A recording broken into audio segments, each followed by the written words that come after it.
Hello friends, welcome to our channel. Today we're going to take a look at another horrible case with you.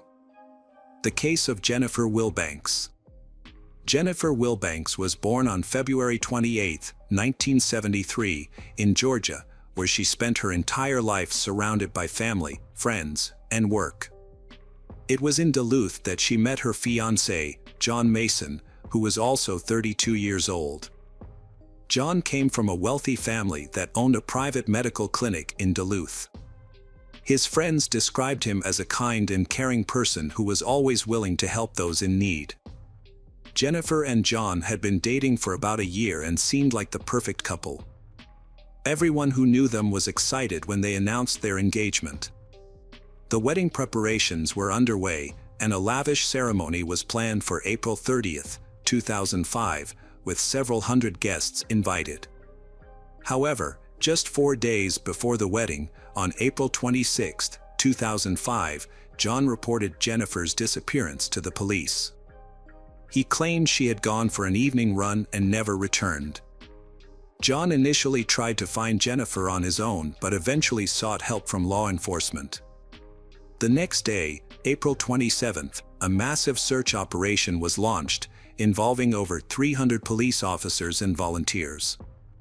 They combed through the wooded areas and water bodies along the route Jennifer was supposed to run. Given the urgency of the situation, even off-duty police officers were called in to assist. One of the search teams found potential clues, including clothing, sneakers, and a strand of long, dark hair. All of these findings were sent to the lab for examination. Jennifer's family distributed flyers with her picture and posted them around the city, hoping someone might have information about her disappearance.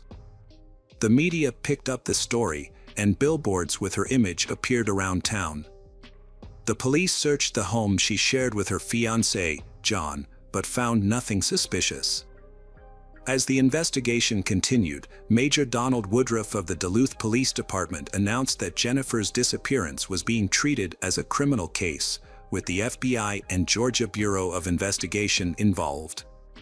Despite a second day of searching, no signs of Jennifer were found. Her family was shocked and distraught, and they reached out to radio and TV stations to publicize her disappearance, suggesting that she might have been kidnapped and taken out of state. Jennifer's family begged her possible kidnapper to release her. The cable news channels extensively covered the story, raising questions about her disappearance. Jennifer was just 4 days away from her wedding. Her relatives, visibly distraught, made emotional appeals during press conferences and interviews. In this photo, a visibly distressed John Mason is shown comforting his mother-in-law. If you're familiar with true crime stories, you may have already pieced together the events surrounding Jennifer's disappearance. As the last person to see Jennifer alive, John became the subject of suspicion when searches yielded no results.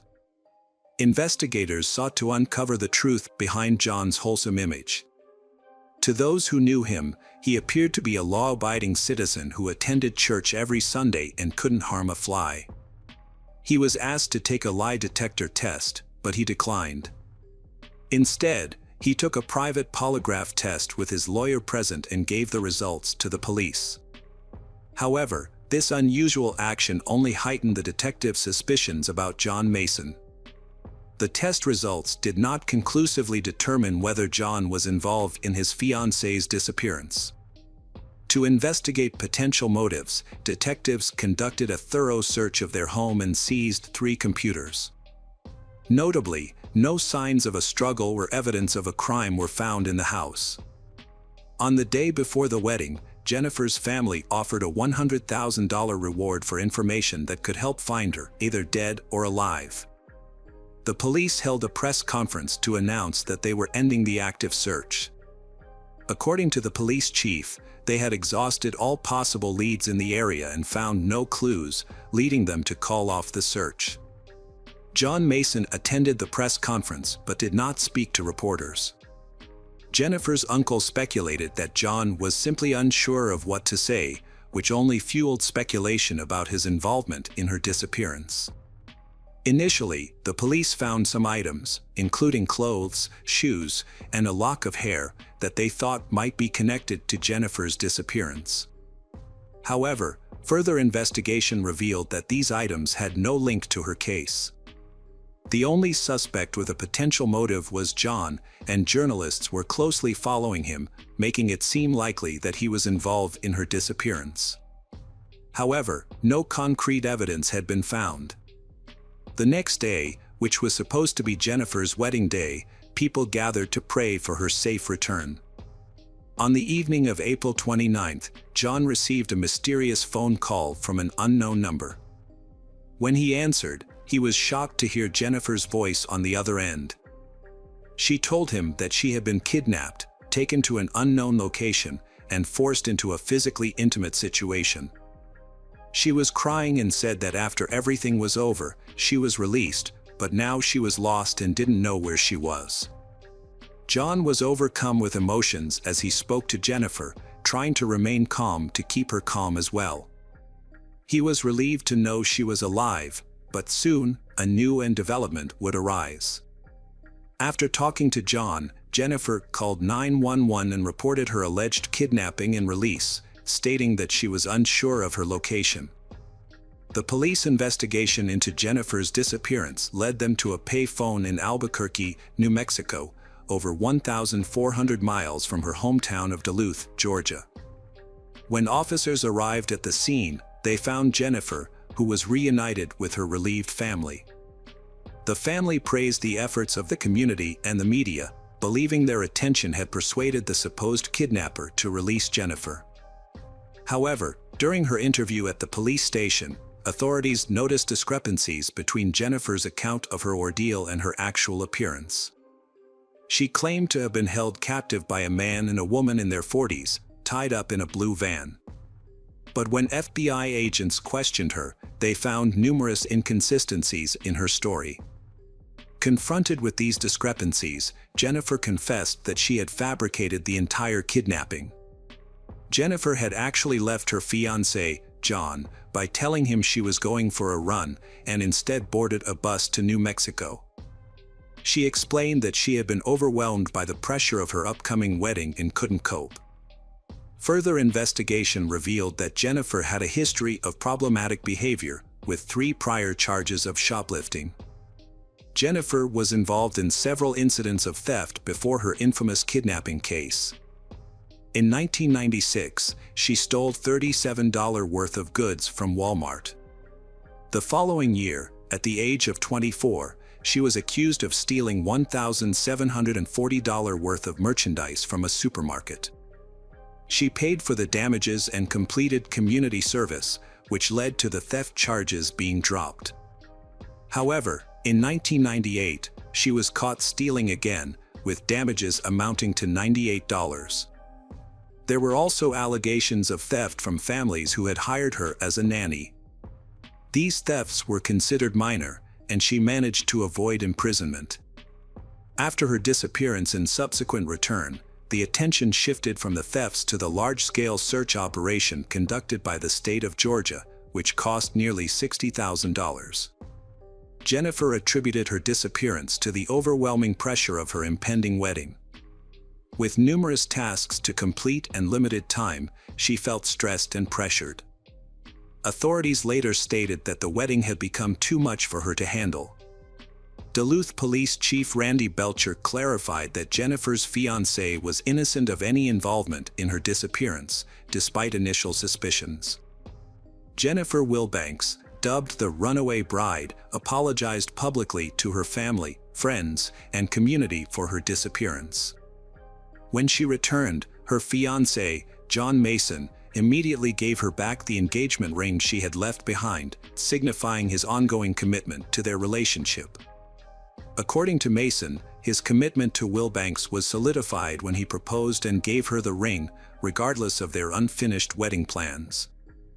Following her return, Wilbanks sought medical treatment to address underlying issues that contributed to her escape.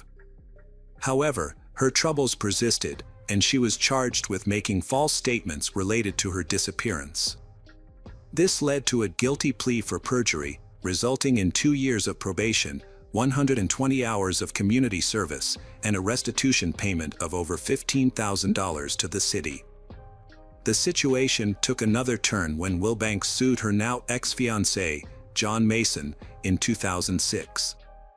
They had ended their engagement, and Wilbanks claimed that Mason had exploited her trust during her treatment by selling the rights to their story for $500,000 without her knowledge. He allegedly used the funds to purchase a house, registered solely in his name, and then kicked her out after their breakup. Wilbanks sought $250,000 as compensation for her share of the house and an additional $250,000 in damages.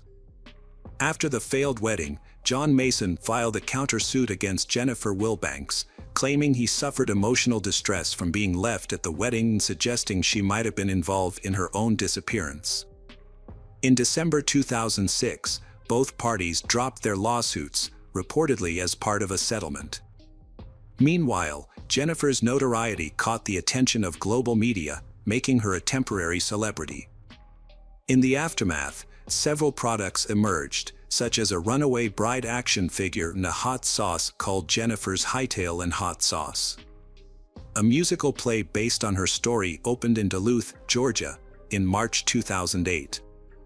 Even a photo of her fiancé, John Mason, appeared in the house for the 2008 movie, The Grand. Eventually, John Mason married another woman in 2008 in a small ceremony at his parents' home. Jennifer also got married in 2010, but her marriage ended after 11 years, and she still resides in Georgia. Hello friends, welcome to our channel. Today we're going to take a look at another horrible case with you, the case of Tina Watson. Tina Watson was born in West Germany on February 13, 1977. She was adopted by Tommy and Cindy Thomas on January 24, 1980. Tina met her future husband, Gabe Watson, while attending the University of Alabama in Birmingham, and they started dating in January 2001. Tina was diagnosed with a heart condition called paroxysmal supraventricular tachycardia, PSVT. Despite this, she took diving lessons in January 2003 and earned her certification before marrying Gabe on October 11, 2003. At the time of their wedding, Gabe was a qualified rescue diver with 55 dives under his belt, while Tina had only dived 5 times.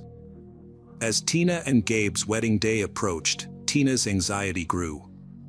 At 26 years old, she had already experienced 2 failed relationships and was now attempting marriage for the second time. Her first relationship with Scott McCulloch ended due to her mother's disapproval. Although her mother didn't have specific reasons, she wanted a better life for Tina and felt she was rushing into marriage. Tina and Scott eventually parted ways. Her second relationship with Stan Marks also failed, but this time, her parents weren't involved. They simply couldn't overcome their differences and mutually decided to end the relationship. It wasn't until Christmas Eve, at a party with friends, that Tina met Gabe Watson. Their relationship wasn't sparked by love at first sight but rather by mutual support after recent breakups. 2 years into their relationship, Gabe proposed to Tina. Having learned from past experiences, Tina agreed, but only if she had her parents' blessing. In 2003, Gabe decided to ask Tina's parents for their blessing in a romantic gesture, choosing Valentine's Day. However, since Tina's father was away, the dinner was rescheduled for February 15th. During the dinner, Gabe announced his decision to spend the rest of his life with Tina. Tina's father, Tommy, responded with a straightforward question, "Do you love Tina?" However, instead of answering, Watson stuttered and remained silent. His father dismissed this reaction as mere awkwardness. Tommy then posed the same question to Tina, but she also avoided a direct answer. Instead, she expressed her fear of being alone at 26 years old. After considering their responses, Tommy gave his blessing to the young couple. The wedding preparations were well underway, with Tina preoccupied with her attire, guest list, and other details. Meanwhile, Watson was solely focused on planning their honeymoon. He had already decided on a trip to the Great Barrier Reef in the Pacific Ocean near Australia, where he intended to go diving. There isn't any consulting Tina about her preferences. To explore the sunken ship, Townsville Titanic, which sank in 1911, Gabe wanted Tina to learn scuba diving. However, Tina wasn't interested in diving, unlike Gabe, who was an experienced scuba diver with 55 dives under his belt. He had even completed a rescue diving course. Gabe would occasionally take Tina scuba diving in a pool with calm water and lifeguard supervision, but that was the extent of her experience. Gabe gave Tina an ultimatum: if she didn't learn to dive by their honeymoon, she would have to stay home while he went on his adventures. Gabe took out a loan to buy Tina her own diving equipment and pay for her lessons. However, Tina's first instructor was unimpressed with her skills and warned Gabe that she wasn't suited for open ocean diving. Gabe was furious and refused to listen, accusing the instructor of being a poor teacher and discontinuing the classes. The second instructor promptly gave Tina a passing grade, but also made a comment that she only made an effort to impress her future husband. Tina and Gabe got married on October 11th, and 2 days later, they embarked on a trip to Australia, which was funded by their wedding gifts totaling $10,000. During their honeymoon, Gabe dedicated some time to making Tina happy. They explored Sydney, visited the Sydney Aquarium, and went to the zoo. Although Tina was initially excited, her mood changed as they approached their visit to the Great Barrier Reef. On October 21st, they traveled to Townsville and boarded a boat in the evening, heading to a renowned destination popular among divers. However, employees at the diving company later reported that Tina and Gabe appeared inexperienced with diving equipment. Despite Gabe having completed diving courses and having some experience, he seemed uncertain about the equipment, handling it as if it were his first time. Before diving, Gabe assisted Tina in passing the required exam, which typically should be conducted individually. When the instructor offered Tina assistance underwater, she declined. The dive log noted a strong current that day, a crucial detail in the events that unfolded. As they prepared for the dive, Gabe helped Tina with the equipment they had purchased in the US. He rented an 11-liter tank for himself but chose an 8.5-liter tank for Tina, a volume considered small and potentially hazardous given her limited experience. Initially, the dive to the Townsville Titanic wreck was not possible. Tina needed an additional air tank, which stopped her from reaching the required depth. Furthermore, Gabe's underwater computer was not working. The computer calculates the needed diving and ascent speeds and shows the oxygen levels in the cylinders. After returning to the boat and resolving the computer issue, they attempted the dive again. The wreck was located 49 feet below the surface, and Tina was the first to descend, with Gabe following closely behind. According to Gabe's account, everything seemed normal at first. However, at some point, Tina stopped, began waving at him, and then signaled that she wanted to ascend. Gabe immediately recognized that she was panicking, which was not an uncommon occurrence for her. As they were already halfway to the surface, Gabe decided to calm Tina down and maintain their current depth for a while, rather than continuing the dive, allowing her to psychologically adjust to the pressure. Gabe said that Tina had been breathing deeply, which had not been safe, and Gabe had seen that Tina was starting to sink. Gabe had attempted to grab her belt to keep her afloat, but Tina had swung her arm forcefully, knocking his mask off. As Gabe had quickly put his mask back on, Tina had drifted further away. Gabe had tried swimming towards her but had been unable to reach her. Gabe had then made the decision to return to the surface to seek help from the lifeguards. During his ascent, Gabe had met 2 other swimmers, but despite his attempts to signal for help, the swimmer had ignored him. It's worth noting that there were 2 Asian men in the vicinity, but neither corroborated Gabe's account of seeking help. Subsequent police analysis of underwater computer readings revealed that Gabe had indeed attempted to swim after his wife for a short while before giving up. However, his ascent to the surface was controlled, as he stopped at each designated depth level as instructed. Other divers at the scene claimed that Gabe had sufficient opportunity to rescue his wife, but failed to act. The incident occurred early in the dive, and Gabe had enough oxygen to swim to the bottom and back to the surface. Rescuers on the ship responded quickly, locating Tina's body at a depth of 82 feet. Despite their efforts, including 40 minutes of artificial respiration on the deck, Tina was pronounced dead. Witnesses reported that Gabe kept his distance from his wife's body, appearing indifferent to the situation, and even exhibiting carefree behavior such as smiling with other passengers on the way to shore, which he later denied in court. The autopsy results for Tina revealed some inconsistencies. Although there were no obvious signs of a violent death, there were bruises on her neck and blood in her nostrils. However, these findings are not unusual given the 82-foot depth at which her body was discovered. Toxicology tests showed no alcohol in her system, but high levels of ibuprofen and paracetamol, which are commonly used to treat seasickness. A small amount of fluid was found in her lungs. The official cause of death was listed as drowning, but it is possible that she was already oxygen deprived before succumbing to drowning. Tina's diving gear was inspected by the Australian Water Police, but no issues were found. Initially, the police could have dismissed the incident as an accident caused by an inexperienced diver neglecting safety protocols, a sadly common occurrence. However, there were some suspicious aspects to the case, such as the inconclusive autopsy results.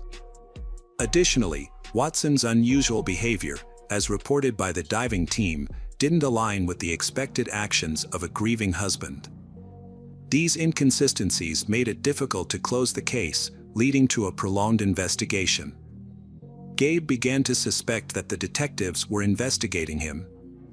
Furthermore, Tina's parents refused to accept the incident as a tragic accident and sought to hold their son-in-law accountable either for their daughter's death or for failing to assist her. The police observed that the suspect, Gabe, was in a state of shock. He displayed erratic behavior, crying and laughing uncontrollably, and twitching nervously. Gabe requested to call his father and complained of ear pain.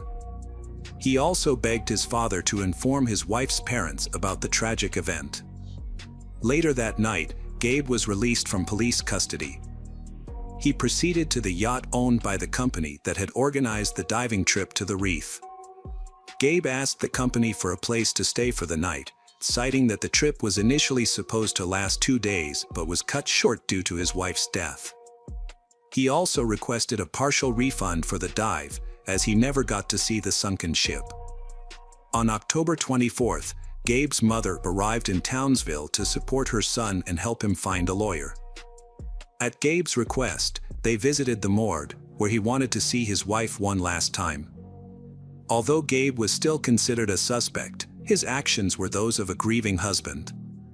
He cried, held his wife's hand, and begged for her forgiveness, unaware that a police officer was standing outside, recording his actions on a tape recorder. Detective Lawrence questioned Gabe in court about his earlier statement next to Tina at the morgue, "I didn't mean to hurt you."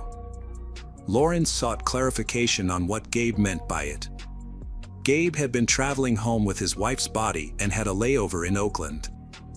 During this time, he sought medical attention for a sore ear and was held for evaluation at the airport. The investigation suggested that Gabe did this to avoid meeting Tina's father. However, it was revealed that ear problems are common among divers, which may have explained Gabe's condition. At Tina's funeral on November 5th, Gabe met with his father-in-law, Watson. In a visible gesture, Gabe removed his wife's wedding ring and placed it on his finger, covering his own ring. He also removed her earrings and handed them to Watson. After this encounter, the Thomas family did not interact with Gabe again that day. Later in the trial, Gabe was questioned about removing his wife's jewelry during her funeral. He simply smiled and shrugged, seemingly unwilling to confirm or deny it. Those who knew Gabe had mixed opinions about his character, some found him to be kind and amusing, while others considered him cruel and controlling. However, they all agreed that Gabe and his wife, Tina, appeared unhappy together. Tina's friends corroborated what she had shared with her father at a family dinner on February 15th, that she had married Gabe out of fear of being alone and that this decision ultimately led to her demise. Furthermore, one of Tina's friends revealed that Tina had confided in her about being taken to an insurance company by Gabe, where she was forced to purchase a life insurance policy at an inflated rate, naming Gabe as the beneficiary. This account was verified by the insurance agent, who confirmed the details. The cab driver who drove Gabe and Tina to their yacht also testified that Tina had cried throughout the ride, while Gabe ignored her. Another friend of Tina's, Amanda Phillips, came forward with a disturbing story that shed more light on the true nature of Gabe and Tina's relationship. It was revealed that Gabe had secretly recorded Tina using the bathroom, edited the footage, and incorporated it into a Christmas celebration video. That would have been acceptable, but he chose to do it in front of a full house of guests during a general viewing. As everyone tried to explain to him that his actions were in poor taste, he laughed loudly while they gestured in frustration, tapping their fingers against their temples. Although removing jewelry during a funeral may seem like a shocking and condemnatory act by Gabe, a more disturbing incident occurred in 2008. During the trial, the jury was shown footage of Watson visiting Tina's grave, taking all the flowers, and carrying them away. The flowers were later found in a nearby trash can. Tina's father had noticed the missing flowers and set up a hidden camera among the monuments to catch the thief. However, he was shocked to see Gabe on the tape and was outraged by his actions. In court, Gabe claimed that he and his wife had discussed their own death on an extreme honeymoon and that she had requested no flowers on her grave. This excuse sounded strange and unlikely. Gabe claimed that Tina drowned while he attempted to put a mask on her face underwater.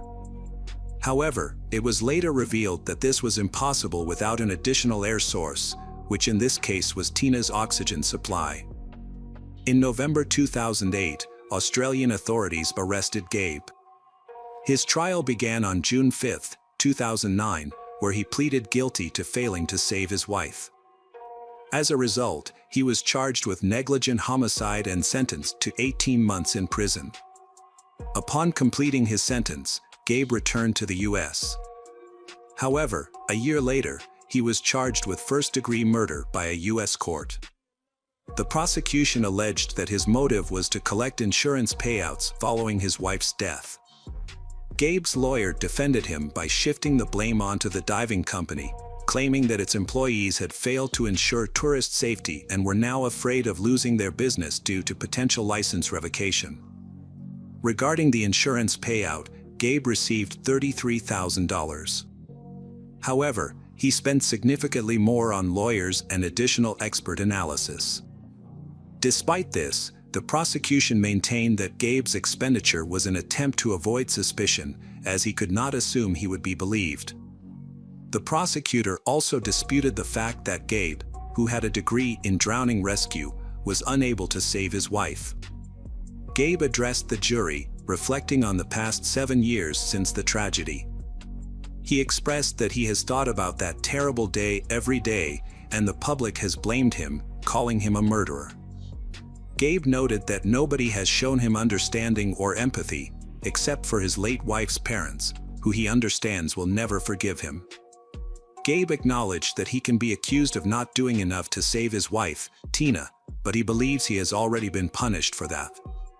He stated that he was afraid to die and wanted to live, which is why he didn't drown with his wife 7 years ago. Gabe emphasized that he still wants to live now. The court found no evidence of Gabe's guilt, and the jury declared him not guilty. Hello friends, welcome to our channel. Today we're going to take a look at another horrible case with you. The case of the Ewell family. During the Easter weekend in April 1992, Dana Ewell informed his relatives that he could not reach his parents, Dale and Glee Ewell, and his sister, Tiffany Ewell. Dana was still at the family's California beach house, where he had spent the weekend with his girlfriend and her father, an FBI agent. Upon the housekeeper's arrival for duty following the Easter weekend, the discovery she made in the house sent chills down her spine. The distressed housekeeper rushed to a neighbor's home, prompting an immediate call to the police, who arrived at the scene of the grim discovery of the 3 lifeless bodies. Initially presumed to be a botched burglary, it was soon determined that nothing had been stolen, leading authorities to conclude it was a planned murder. But who could have had a motive to kill this innocent family? Investigations ensued, eliminating several potential suspects until one unlikely person emerged as the prime suspect. This is the horrifying case of the Ewell family. Dale Ewell was born in Ohio during the Great Depression, which instilled in him a strong work ethic and an appreciation for every single dollar he earned. His upbringing in a family that endured economic hardship likely fueled his determination and ambition. After serving in the Air Force, Dale found success as a businessman, eventually becoming the president and owner of Western Piper Sales Incorporated, a company that specialized in selling small aircraft. He expanded his financial ventures by investing in several farms with profits from Western Piper. Dale had married Glee Michelle, a woman who taught in elementary school, worked as a translator for the CIA, and served on a commission at the State Bar of California.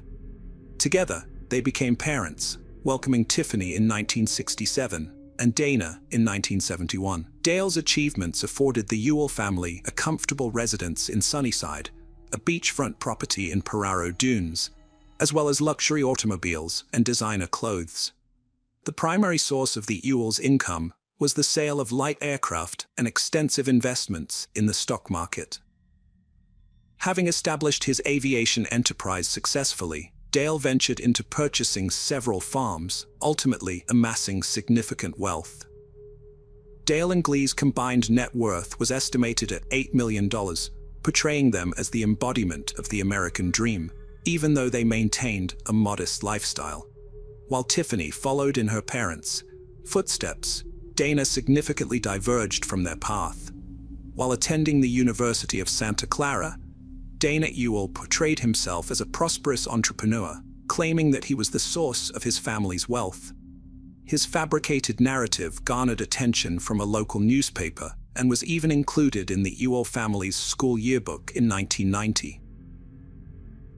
As a student at Santa Clara University, Dana was preoccupied with notions of affluence and stylish living, owning a BMW, and having access to funds that allowed him to indulge in luxury items, such as jewelry, at his leisure. In contrast, his older sister Tiffany, who graduated from Fresno University, exhibited a more down-to-earth demeanor. From a young age, Dana displayed a tendency to lie a lot and fabricate many of his stories, despite his exceptional intellect and education. Dana's aspirations transcended mere comfort, wealth, and a promising future. He shared his father's ambition, but lacked the determination to pursue his goals through legitimate means. Even during his time as a student at the University of Santa Clara, Dana felt compelled to concoct grandiose tales of his achievements and importance, which were entirely false. He proved to be a pathological liar, deceiving both faculty and peers into believing he was the head of a multi-million-dollar enterprise. The underlying tension within the father-son dynamic, characterized by declining communication, remained largely hidden from others. Dana's tendency to fabricate extravagant stories about himself likely caused embarrassment for his father and could have led to conflicts between them. Despite Dale's upbringing in humble circumstances and his generous support for his children, it seemed that Dana harbored an unquenchable sense of entitlement. On Sunday, April 19, 1992, in Sunnyside, California, the mild, partly sunny weather created an ideal Easter Sunday afternoon atmosphere. Dale, aged 59, along with his 57-year-old wife Glee and their 24-year-old daughter Tiffany, had spent the Easter weekend at their beach house. Glee and Tiffany returned directly to Sunnyside by car, while Dale opted to fly his private plane to his hangar before driving home. Unbeknownst to them, upon their arrival home after their 2.5-hour journey, they were ambushed almost immediately upon entering. Tiffany was fatally shot in the head first, followed shortly by Glee, who was shot multiple times 30 minutes later as Dale arrived in the driveway. Unaware of the tragedy that had befallen his family, he too was fatally shot as he opened the door from the garage into the house. The perpetrator had stayed in the house and lay in wait for Dale, who had no idea that he had very little time left to live. 2 days later, 21-year-old Dana Ewell, the youngest member of the family, reached out to relatives and friends in Sunnyside, expressing his inability to reach his parents, despite residing with them. Dana had spent the Easter weekend in San Francisco, about 200 miles away, with his girlfriend Monica Zent and her father, John Zent, an FBI agent. On Tuesday, April 21, 1992, the family's longtime housekeeper, Juanita Avenita, arrived for her usual work duties. Upon entering the kitchen, she discovered Tiffany's lifeless body lying face down in a pool of blood, her hands tucked beneath her. Distressed, the housekeeper sought help from a neighbor and called the police. Meanwhile, Donna was still in Monterey, California, at the time of the murders. Upon being contacted by the authorities, her girlfriend's father promptly arranged for Donna to fly to Fresno. Donna appeared visibly distressed throughout the ordeal. Subsequently, the police embarked on an extensive investigation, dedicating numerous days to gathering evidence and interviewing witnesses. The crime scene was meticulously staged to resemble a failed robbery, but seasoned detectives recognized the signs of a premeditated burglary designed to make it appear as though the family stumbled upon the intruder and was subsequently murdered. Upon closer inspection, detectives noted several anomalies: the absence of weapons, bloodstains, footprints, or DNA evidence. Instead, the detectives observed a methodically planned and executed attack. The precision of the assailant's shots was remarkable, with only one miss, and the perpetrator had even retrieved the spent bullet casings. Inside the home, investigators discovered a box of 9mm ammunition purchased by Dale, later determined to have been used in the killings. Although the home gave the appearance of being ransacked, no valuable items were actually taken. There were no signs of forced entry through windows or doors, and the alarm typically activated had been deactivated. The scene seemed deliberately arranged to suggest a burglary in progress. Investigators carefully examined the backgrounds of the victims, searching for any clues that might link to their homicides. Dale's past involvements, including selling airplanes for an individual later convicted of drug smuggling in the 1970s, and a problematic real estate transaction with his brother that threatened to cost investors millions, were thoroughly scrutinized. However, both incidents were eventually dismissed as having no connection to the murders. The police thoroughly investigated all other potential suspects with plausible motives, ultimately zeroing in on Dana. Dana stood to benefit significantly from the tragedy, being the sole survivor of the Ewell family and the primary heir to the estate. Despite Dana's seemingly airtight alibi, being with his girlfriend and her FBI agent father at the time of the murders, the police remained suspicious of him. Dana's behavior did little to allay their concerns, and only reinforced their intuition about his involvement. Although outwardly displaying distress over the murders, including offering rewards for information and a $50,000 reward for the capture of the killer, Dana's grief appeared disingenuous. His emotional response to the brutal slaying of his own family seemed lacking, failing to convey the expected horror and anguish. Instead, his focus appeared to be primarily on matters related to his parents' wills and inheritance, rather than mourning the tragic loss of his loved ones. In a particularly thoughtless move, he invited a friend to tour the house where blood stains and spatters were still visible, displaying a lack of empathy. Allegedly, he even expressed contempt for the police investigation, claiming they were incompetent and would never solve the case. This sparked a prolonged and intense game of cat and mouse between Dana and the authorities, spanning 3 arduous years as they pursued every possible lead, further intensifying the escalating conflict. Dale's brothers contacted the authorities, accusing their nephew of wrongdoing. They alleged that during the reading of the wills, Dana had reacted angrily upon learning that the trust would restrict his access to the $8 million estate until he reached the age of 30. According to their account, Dana had even slammed his fist on the desk and exclaimed, "How could he have done this to me?" referring to his late father. The arrangement stipulated that his parents would cover his expenses until he turned 25, followed by him receiving investment dividends until he reached 30. Half of the estate would be accessible to him at the age of 30, with the remaining half available at 35. Before the funerals for Dale, Glee, and Tiffany, the brothers took steps to hinder Dana's efforts to claim what he believed was rightfully his. However, Dana managed to secure around $300,000 from an insurance policy that either was not subject to the trust provisions or had been overlooked by mistake. Dana's uncles, his father's 3 brothers, were actively preventing him from inheriting any portion of his father's assets and wealth, causing significant frustration for Dana. Despite the mounting pressure from investigators closing in on him and accusations from members of his extended family implicating him in the murders as a ploy to gain control of the family estate, Dana continued to live his life seemingly unaffected. He continued to spend money recklessly, splurging on lavish gifts for his girlfriend, Monica, and even contributing towards her educational expenses. However, the source of his seemingly endless funds remained a puzzle. Suspecting that money played a significant role in the murders, investigators intensified their scrutiny.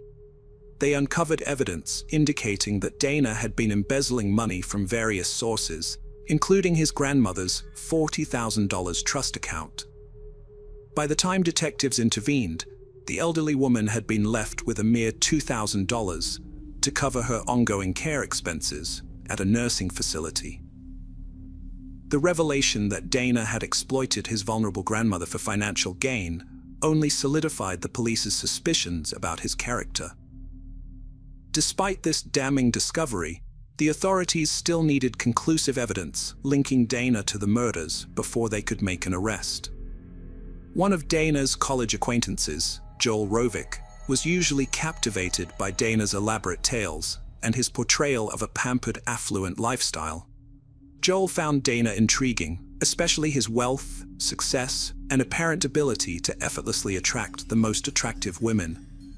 People around them were puzzled about what they had in common, as they were as different as night and day. While Dana sought higher social status, Joel was more interested in video games, firearms, and explosives. Despite their disparities, Joel's friendship with Dana provided him access to exclusive parties and introductions to desirable women. Shortly after the murders, Joel had dropped out of school, and within weeks of the Ewell family's tragic demise, he visited their home for a tour. Eventually, he became Dana's roommate in the same residence.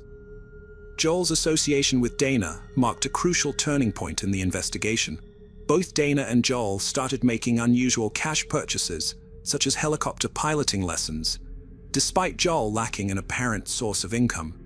Consequently, both individuals came under surveillance, and investigators observed their communication, which was through sophisticated pagers and payphones. Authorities had Dana's pager cloned and wiretapped his landline in May 1993. Joel was overheard by an officer while conversing on a payphone.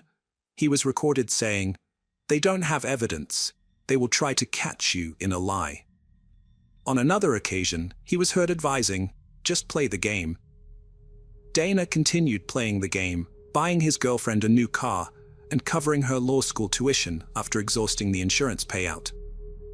As previously mentioned, he built $4,000 from his grandmother's account, leaving her with only $22,000 to cover her nursing home expenses. In 1994, investigators shifted their focus to forensic analysis, which revealed that the murder weapon was a specialized 9mm assault rifle manufactured in Colorado.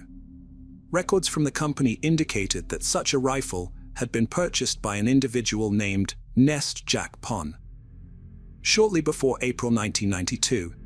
Interestingly, Jack happened to be a high school friend of Joel. Upon questioning, Jack initially denied buying the gun, but later claimed it was purchased as a birthday gift for himself, unknown to Joel, and alleged that the gun had been stolen. The evidence was mounting against Dana and Joel. At one point, detectives attempted to unsettle Dana during their visit to his university dorm, informing him of their belief that Joel was responsible for murdering his family. Dana remained silent, his face visibly drained of color after the detectives departed.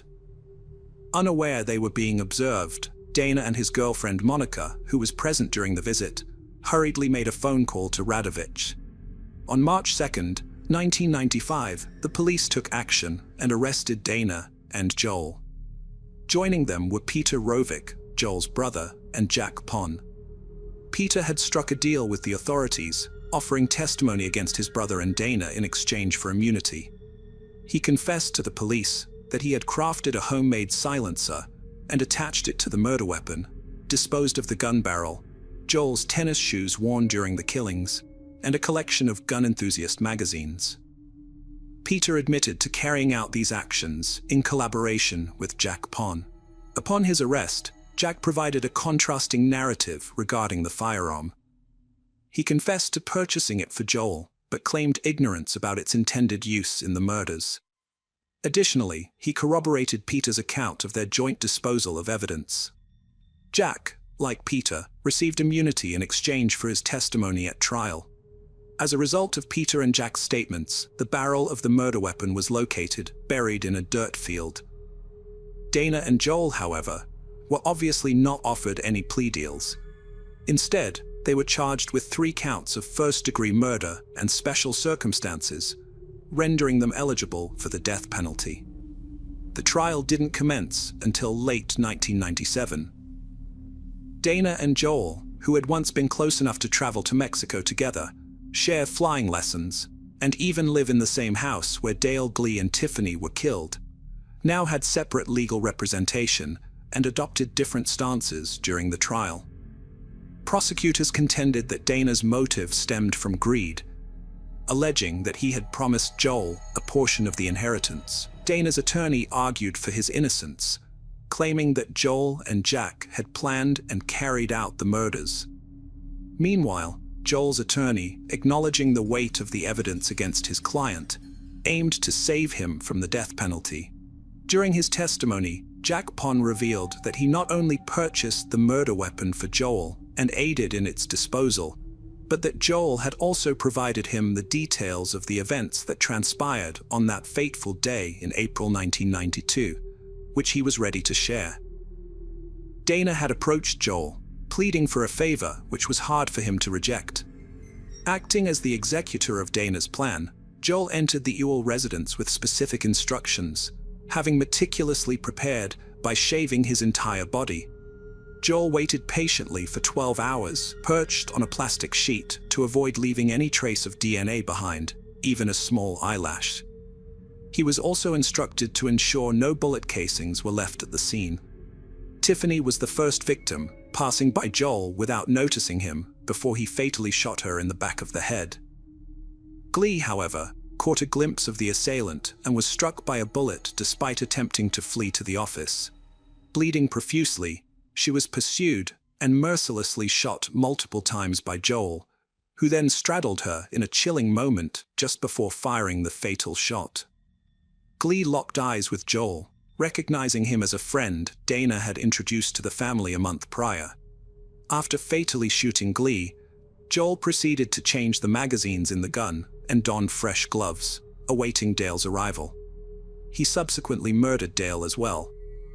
However, during Jack's testimony recounting Dale's murder from Joel's perspective, he had made a crucial error by mentioning, "and I saw the eye," which undermined the credibility of his testimony. The jury viewed his account with skepticism, suspecting greater involvement than he had admitted, but his immunity agreement shielded him from facing charges for the deaths. On May 27, 1998, 8 months after the trial commenced, the jury unanimously found Dana Ewell and Joel Rovick guilty on all charges. However, they were unable to reach a consensus on the sentencing. While 2 votes spared Joel from the death penalty, Dana narrowly escaped the same fate by only 1 vote. They both received 3 consecutive life sentences without the possibility of parole. Dana was imprisoned at Corcoran State Prison, located 50 miles south of Fresno. There, he found himself among other inmates, including notorious figures like Charles Manson. Unfortunately, his grandmother, whom he had previously stolen from, passed away in 1999. In the years following his conviction, Dana claimed to have undergone a spiritual transformation, embracing Christianity. He is registered on an online prison pen pal platform where his profile states that he was a finance graduate from Santa Clara University and had started a career in investment banking when some extraordinarily painful events turned his world upside down. Meanwhile, Joel Rovick was imprisoned at Mule Creek State Prison in Ione, about 2 hours south of San Francisco. This prison has housed other infamous inmates such as Tex Watson and Robert John Bardo. Jack Pond went to law school and eventually became an attorney. Monica Zent ended her relationship with Dana, completed her law school studies, and established a thriving law practice. While Monica was scrutinized during the investigation, no evidence could be found to implicate her involvement, aside from her apparent reluctance to engage in the case that led to her boyfriend's conviction for murder, and the fact that he had utilized some of the ill-gotten funds to contribute towards her law school expenses. Greed, entitlement, and heartlessness were the defining traits of Dana Ewell. His unquenchable thirst for wealth and his readiness to manipulate and betray his closest kin ultimately culminated in the brutal downfall of his own family. It is truly sorrowful and regrettable what transpired to the victims of this tragic story at the hands of their avaricious and manipulative brother and son, along with those who assisted him. As we ponder over this heart-rending tale, our sympathies lie with the victims whose lives were senselessly cut short, and the loved ones they left behind. Welcome to our channel. Today we're going to take a look at another horrible case with you, the case of Georgina Simons. Georgina, an effervescent and determined escort, inhabited a world steeped in affluence and grandeur. Yet, beneath the veneer of sophistication and splendor, lurked a labyrinth of falsehoods and manipulation, ultimately leading to her premature demise. She was always fascinated with her appearance, and this preoccupation intensified over time. Seeking more space for their family, Georgina, Pete, and Emily found a small terraced house and moved in, enjoying a steady income and financial security. Money was not a concern for them. Pete found success working in the electric vehicle industry, while Georgina, feeling unsatisfied with her 9-to-5 job in the loan industry, sought alternative career paths. She confided in her friends, expressing her belief that the traditional 9-to-5 workday was not a good fit for her. Eventually, Georgina began supplementing her income by working as a burlesque dancer in a bar and later for an escort service. Both roles appealed to her due to the attention they provided. However, it was during her tenure at the agency that her life took a significant turn. In May 2012, at the age of 20, Georgina crossed paths with Peter Morgan, then 49, a well-to-do real estate developer who lived near where she resided. Peter led a life of affluence, happily married to Helen and a devoted father to their 2 children. His wealth originated from a multi-million-pound property portfolio, which notably included a stately windmill situated on a sprawling 300-acre estate that he shared with his parents and brother. Peter's childhood was marked by early exposure to farming equipment and machinery. By the age of 10, he had become adept at operating tractors and motorcycles.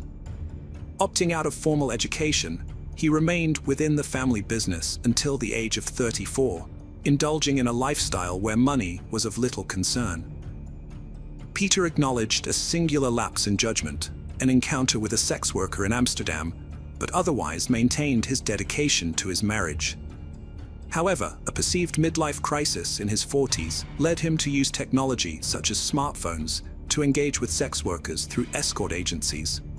In his own words, Peter appreciated the transactional nature of his encounters, describing the appeal of being able to have sex, shake hands, and leave. However, everything shifted when he crossed paths with Georgina. She stood out from the others, unexpectedly captivating Peter's heart. Before Georgina, Peter had been frequently visiting different sex workers, with the encounters becoming weekly over time. While overseeing the renovation of a lighthouse for his real estate ventures, Peter showered Georgina with lavish gifts, including a Range Rover worth over $112,000 and an $11,000 shopping spree. He even paid her $1,000 for a single night together. Georgina enjoyed the attention and luxurious lifestyle, but exclusivity in her relationship with Pete remained elusive. She continued to see other clients while maintaining a romantic relationship with Pete. Unlike her arrangement with Peter Morgan, he harbored deep resentment towards Georgina's involvement with other individuals, despite their lack of romantic commitment. By 2015, he had persuaded Georgina to work exclusively as his personal escort, providing her with monthly payments ranging from $7,000 to $10,000. During this time, Peter was overseeing the renovation of his Grade 2 listed castle, including Castle Bungalow, a cottage on its grounds where Georgina relocated as part of their arrangement. She resided in the cottage over time. Peter confided in Georgina about his emotions and aspirations for the future. He decided to end his 22-year marriage to Helen, ensuring her financial stability while allowing Georgina to retain occupancy of the cottage. This turn of events left Pete's former partner and father of their daughter devastated, feeling as though he had lost the woman he loved. In August 2015, the couple embarked on a trip to Africa, yet Pete couldn't shake the feeling of Georgina slipping away from him. The thought of her being with other men, particularly someone as affluent as Peter Morgan, plunged him into a deep depression. Despite understanding Peter's ability to provide Georgina with a lavish lifestyle that made a strong impression on her, Pete felt powerless in comparison to Peter's wealth. Pete's mother, Lynn, reflected on this time, noting that at this point, Pete was happy to be with her, and he earned enough money for them both to have a good life and do what they wanted. She thought he put up with a lot, as she never knew anything else was going on. Morgan occupied a significant place in his life. He was constantly on his mind, and the feelings were intensifying within him. However, Pete cared too much about his mother to talk about these issues. On November 15, 2015, Pete Deem vanished following a heated argument with Georgina regarding text messages. Tragically, he was later discovered deceased by hanging in a wooded area. 2 days later, Alexi Butcher, a friend of Georgina's, succinctly summed up the situation. Rich Pete was completely smitten. He loved and cherished her, envisioning a future together. However, it seemed Georgina was only interested in him for his wealth. It is doubtful that she ever truly cared for him, even though she claimed to have left poor Pete for him. Her intentions were always to exploit Rich Pete for as much as she could before returning to poor Pete. Adding to Georgina's distress, she had lost her father to suicide just a few months before Pete's death. Despite the hardships she faced, it was clear that she genuinely cared for Pete, like many others did. However, she would have to confront the devastating realization that her own actions contributed to his untimely demise. The news of Pete's death deeply affected Georgina, causing a significant shift in her personality. She blamed Peter for Pete's passing and became increasingly intolerant of his obsessive and controlling behavior. Furthermore, she held Peter accountable for having to deal with social services regarding her daughter's well-being. Georgina publicly criticized Peter in front of his friends and family, which angered him. Peter was frustrated that even with Pete gone, he could not have Georgina entirely to himself. Later, he would recollect that Georgina had almost succeeded in terminating her own life by slashing her wrists in the bathtub. Peter recounted that she was submerged in the water and he pulled her out. Following the demise of her former partner, she was regularly consuming drugs and alcohol. She held him accountable for Pete's death, making him feel culpable and asserting that it was entirely his fault. Tensions between Georgina and Peter Morgan escalated further after Pete's funeral in December 2015, when Georgina began dating Tom Ballinger, a friend of Pete's. Enraged, Peter started taking Georgina's phone to read her texts. He had also planted a listening device disguised as a white plug adapter in the cottage, making a total of 514 calls to it, allowing him to eavesdrop on every one of her phone conversations. One night in January 2016, Peter overheard a conversation in the bugged cottage that shook him to the core. Georgina was confiding in Tom Ballinger about her scheme to blackmail Peter into relinquishing the cottage. She disclosed her intention to relocate to London, where she could pursue her escorting career and significantly increase her earnings from upscale clients. Upon hearing this, Peter's heart sank, grappling with the realization that Georgina might not be committed to their relationship. She issued dire threats of exposing damaging information about him to the public, convinced she could ruin him. Georgina alleged that Peter concealed $50,000 in cash at home to evade taxes and was involved in constructing buildings that failed to meet code standards. Furthermore, she claimed to possess evidence on her phone indicating that Peter engaged with sex workers while still married to his wife. After 3 years of dating Georgina, Peter was aware of the explicit photographs and videos documenting their participation in group sexual activities, as well as intimate moments in the marital bed at his residence. He also knew that Georgina had successfully blackmailed at least 3 of her former clients. The realization that Georgina posed a serious threat to his reputation and livelihood left Peter with no choice but to consider extreme actions to protect himself. Fearing the catastrophic consequences of Georgina's blackmailing tactics, Peter considered eliminating her as a solution. He carefully planned this by meticulously creating a detailed list of necessary items using the Notes app on his iPhone. On January 12, 2016, Alexei, a friend of Georgina's, contacted the Welsh authorities. Later that same day, Alexei and Georgina made plans for a playdate for their daughters. However, Georgina failed to arrive to pick up her child from school, as arranged. When the police arrived at the cottage, both Alexei and Georgina's mother were present along with Peter. Peter informed the officers that Georgina had been struggling recently, turning to alcohol and drugs to cope with the grief of losing her father and ex-boyfriend Pete. He expressed concern that Georgina may have harmed herself, speculating that she could be in the woods behind the home. Despite a search of the area, Georgina was not found.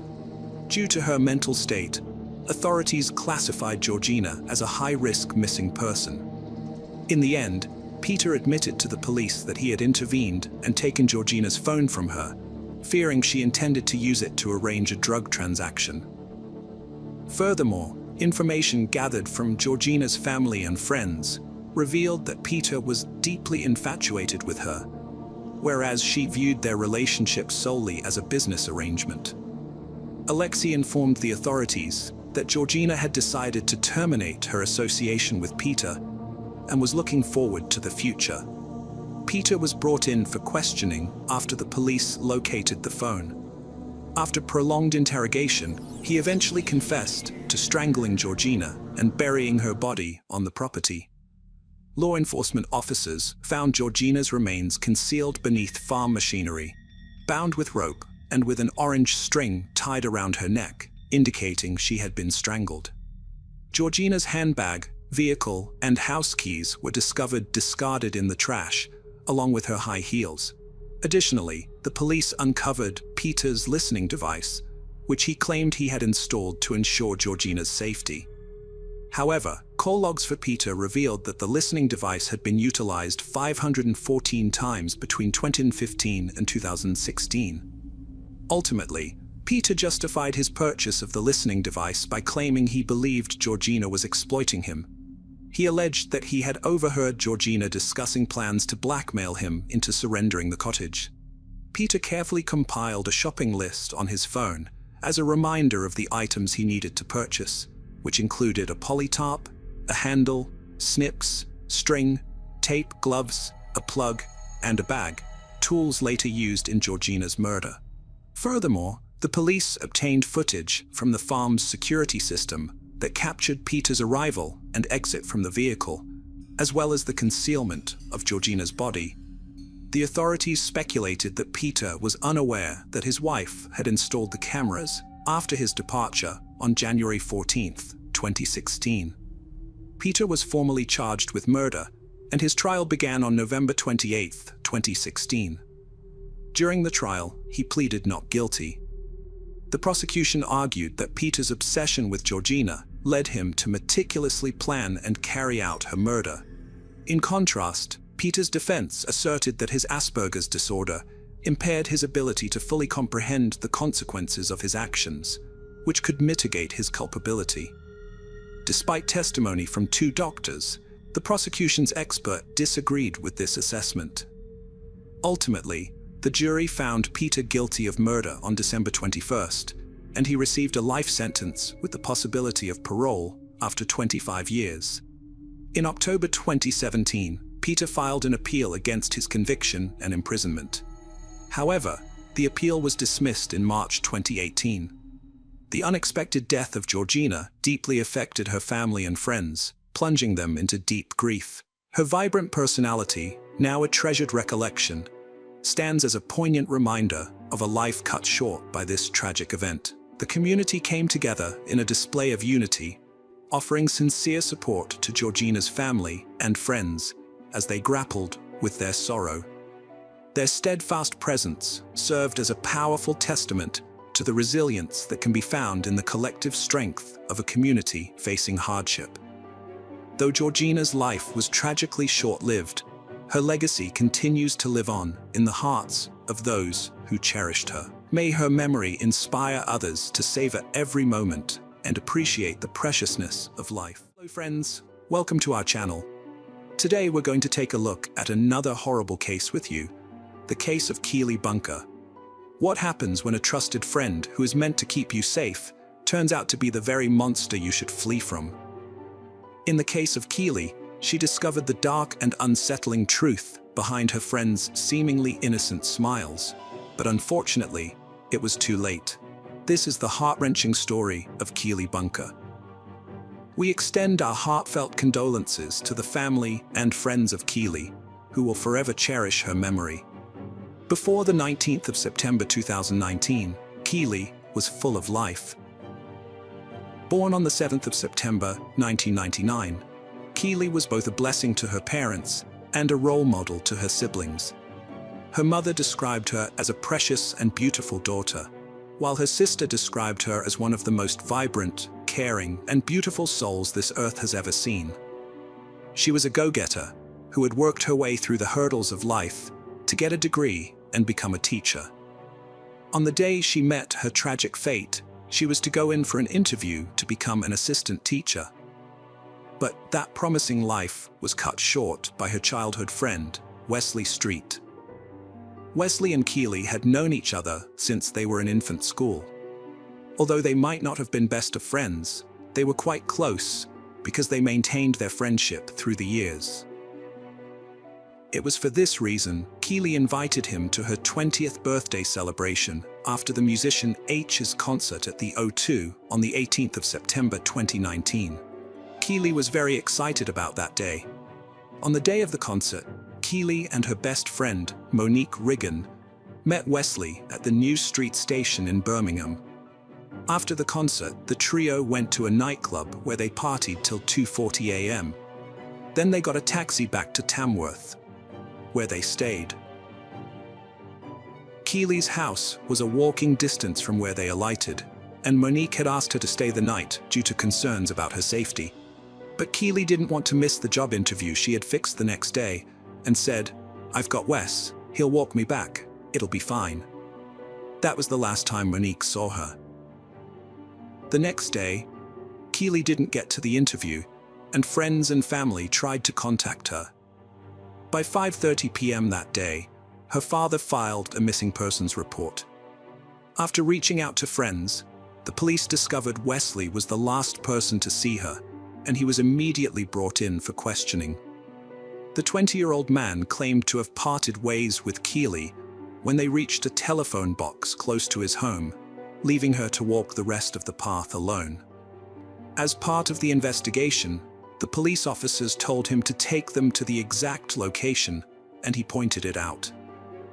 He even showed the officers the exact route they had walked to that very spot, and they couldn't be more grateful for his help, so they let him go.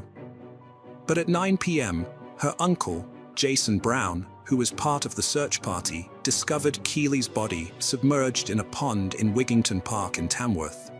Her clothes had been taken off, and there were marks on her neck, indicating that she had been strangled to death. It was a horrifying sight.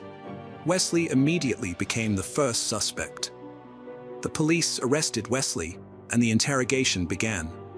He stuck on the fact that he had left Keely alive at the telephone box. But when they went through his mobile phone, his GPS showed that he went to the location of the murder 7 times that day. And when he tried to argue his innocence, the CCTV footage showed him and Keely by Tamworth Rugby Club later than the time he claimed to have left her. His bank card and jacket were found in the park, and the post-mortem examination of Keely revealed Street's DNA. With this evidence, he was charged with the sexual assault and murder of Keely. Initially, during the trial, Wesley kept arguing his innocence. He mentioned that he was so drunk, he messed up the description of how the night went. He promised that he had left her happy, and she seemed happy. However, later into the trial, he claimed to have accidentally killed her during consensual sex in the park. He said Keely had flirted and teased him as they walked home, and in the end, they had found themselves in the park. But you should note that before that confession, he claimed that they were childhood friends who had never entertained any ideas of romance, so it was clear that he kept changing his statements to go in line with the evidence that was being presented. Wesley went on to describe how his GPS location showed him returning to the murder spot several times that day. He said that after accidentally murdering her during a moment of passion, he dumped the body in the pond and kept returning to the location to cover Keely with branches. When he was asked why he didn't tell the truth, when he was asked by the police and Keely's relatives before the body was discovered, he said, "I didn't know how to act and explain to other people how she died, because I felt embarrassed in myself and very scared to explain to the police, everyone, my mom and dad." However, the evidence presented by the prosecution showed otherwise. On their walk home, Wesley had persuaded Keely to go towards the rugby club close to the park on the pretext of going for a smoke. On getting to the park, he had forced himself on her and held her in a chokehold while she was fighting for freedom. His claims that he killed her in a moment of passion couldn't have been possible because it would take more than a few seconds for her to die. Then, when she died, he took her to the pond, covered her up with branches, and went home. The evidence presented before the jurors was already enough to find him guilty. But before the sentencing date, more chilling evidence about Wesley's horrible nature came to light. Due to the severity of the case, media outlets were quick to post details about the trial. This unknowingly triggered a reaction from women who had been previous victims of Wesley. In the court, Wesley portrayed himself as a young man who had made innocent mistakes. His father also testified that he was autistic and needed help understanding the proceedings of the trial. However, 3 women who had been victims of his sexual assault came forward to completely refute any claim of his innocence. In the year 2015, he sexually assaulted a 16-year-old girl. In 2017, his victim was a 15-year-old girl. And just a few months before Keely's death, his victim was another 20-year-old. Although investigations show there was a possibility there were more victims, those 3 were the only ones courageous enough to step forward. One of them told the court that she thought she was never going to get over it, but she had fought the sickening thoughts that almost overwhelmed her. Another said she was really scared to tell anyone because of how ashamed she felt. But after hearing about Keeley's case, she just couldn't remain quiet. The third survivor shared how she blamed herself for the incident because she had gone to his house. Hannah Sway, the lead prosecutor, described Wesley's offense as a pattern of offending. She described Wesley as a man who tried to get what he wanted without having any regard for the consequences. She also mentioned that his innocent look and friendly character made his victims less wary of him. Reports show that his victims were either friends or acquaintances. It's easy to have a stereotypical image of a perpetrator, but what we often do not think about is a young lad who is popular, who has many friends, who is well known and liked, said Detective Inspector Cheryl Hannon, the senior investigating officer on the case. She also described Wesley as a devious and manipulating character, noting his arrogance in playing the martyr. He acted as if people were blaming him unfairly when he knew full well where she was and what he'd done, and the efforts he'd gone to concealing it to delay people finding her. His friend trusted him to walk her home that night, and it's only Wesley to blame that she didn't make it home. He was trusted to walk her home, but he manipulated the situation, preyed upon her, and ultimately raped and murdered her. He then went on to put himself at the center of the investigation, lying to the police, her family, and her friends that she was safe and well, changing his lies as the evidence was presented to him. Wesley was sentenced to 30 years in prison without parole. During the sentencing, the judge described how Wesley had cut the beautiful life of Keeley short, just to satisfy his desires. She lost the opportunity of fulfilling her life ambition of helping to educate young children, and her family had lost the company of their beloved daughter, sister, and niece. Keeley's relatives also shared how they would never completely heal enough to forgive Wesley. Her mother, Debbie, said that as Keeley's family, the outcome of this trial will never be enough in terms of justice. Keeley was the kindest, most caring, and innocent young lady, and she was only just starting out in her life. Such is the hell they feel. They are incapable of showing any forgiveness. The horrible fate of Keeley is a reminder that we can never truly tell who a person is. Everyone should always take precautions when they're out so late, because a person who you might deem your protector might actually be the predator. Hello friends, welcome to our channel. Today we're going to take a look at another horrible case with you. The case of Sarah Pappenheim. Sarah Pappenheim was born on January 30th, 1997, in Minnesota to Donnie Odegaard and Jerry Pappenheim. She was their second child, with an older brother named Josh, with whom she shared a close bond that grew stronger as they grew older. In the second grade, Sarah's family moved from Minneapolis to Redding, California.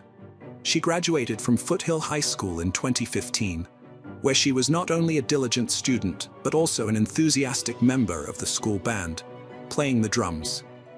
Sarah had a deep passion for music, particularly foreign music and drumming. She was a skilled drummer and regularly participated in weekly jam sessions at various Redding venues. Her drumming skills stood out, and she was a rare female presence on stage. At 18, Sarah returned to her native Minnesota with her mother and brother, following her parents' divorce. She continued to play drums at various Minnesota venues, which eventually led her to meet renowned blues guitarist and singer Bernard Allison. He was impressed by her performance, and Sarah began to occasionally perform at his concerts. By 19, Sarah had become a local blues sensation, earning the nickname Ronald McDonald due to her striking, wide smile. Josh's life was deeply affected by his parents' divorce. He had been grappling with depression and mental health issues for years. Those close to him at the time had no idea how desperate his situation would become. On an ordinary day, in February 2016, Donnie received an unexpected visit from the police. When she opened the door, they asked about her relationship to Josh Pappenheim. After identifying herself as his mother, the officers delivered devastating news that would forever change her life. Tragically, 20-year-old Josh had taken his own life, leaving his loved ones reeling from the loss. As Donnie would later recall, Sarah cried so intensely that her tear ducts dried up. Under Josh's obituary, her message still remains, promising to love her son forever. Sarah and her brother Josh were extremely close. She was devastated by his passing and the fact that he had taken his own life. Rather than letting the pain overwhelm her, Sarah decided to pursue psychology to help people struggling with mental health issues in the future. Sarah had been in touch with Nico Carson, a guy from the Netherlands, for a while. She decided to move there and enroll at Erasmus University in Rotterdam, where she began studying psychology. Nico, being a native speaker, helped Sarah navigate her loss, assisted her with her studies, and supported her in any way possible. Although Sarah was dedicated to her studies and work, her passion for music never faded. She reached out to Bernard Allison, a fellow musician and friend she had performed with in the past, to share her excitement about finally saving up enough money to buy the drum kit she had always dreamed of owning. In January 2017, Bernard Allison went on tour in Europe with his band. On Sarah's 20th birthday, January 30th, she attended his concert in Germany with Nico, and as soon as Bernard saw her, he invited her on stage to play the drums alongside him, just like they used to do. Sarah lived in a third-floor apartment in a complex just a mile from the university in Rotterdam. As 2018 drew to a close, she was looking forward to spending Christmas back home in the United States. Her flight was scheduled about a week before New Year's Eve.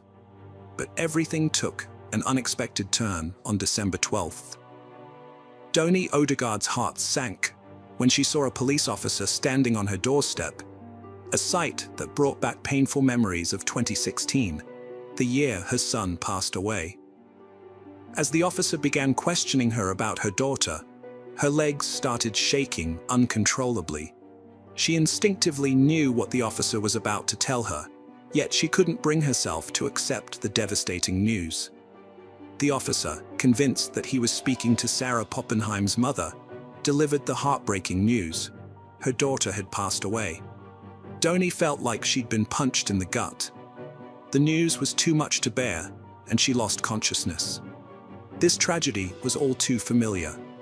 She had lost her 20-year-old son just a few years ago, and now her 21-year-old daughter was gone too. The girl lived in a third-floor apartment in a complex where most residents were students. For the past year, Sarah had rented an apartment there and shared it with Joel Schelling, a fellow student and talented double bass musician like herself. Their shared passion for music brought them together. Sarah was an outgoing and cheerful person, unlike her roommate Joel, who had a short temper and occasionally quarreled with her. Despite his difficult behavior, Sarah was loyal and didn't want to abandon him to his problems, possibly because she remembered what had happened to her brother. 6 days before her death, Sarah confided in her friend Adam Pryor in Wisconsin, expressing fear of Joel, who had told her he intended to harm 3 people he disliked.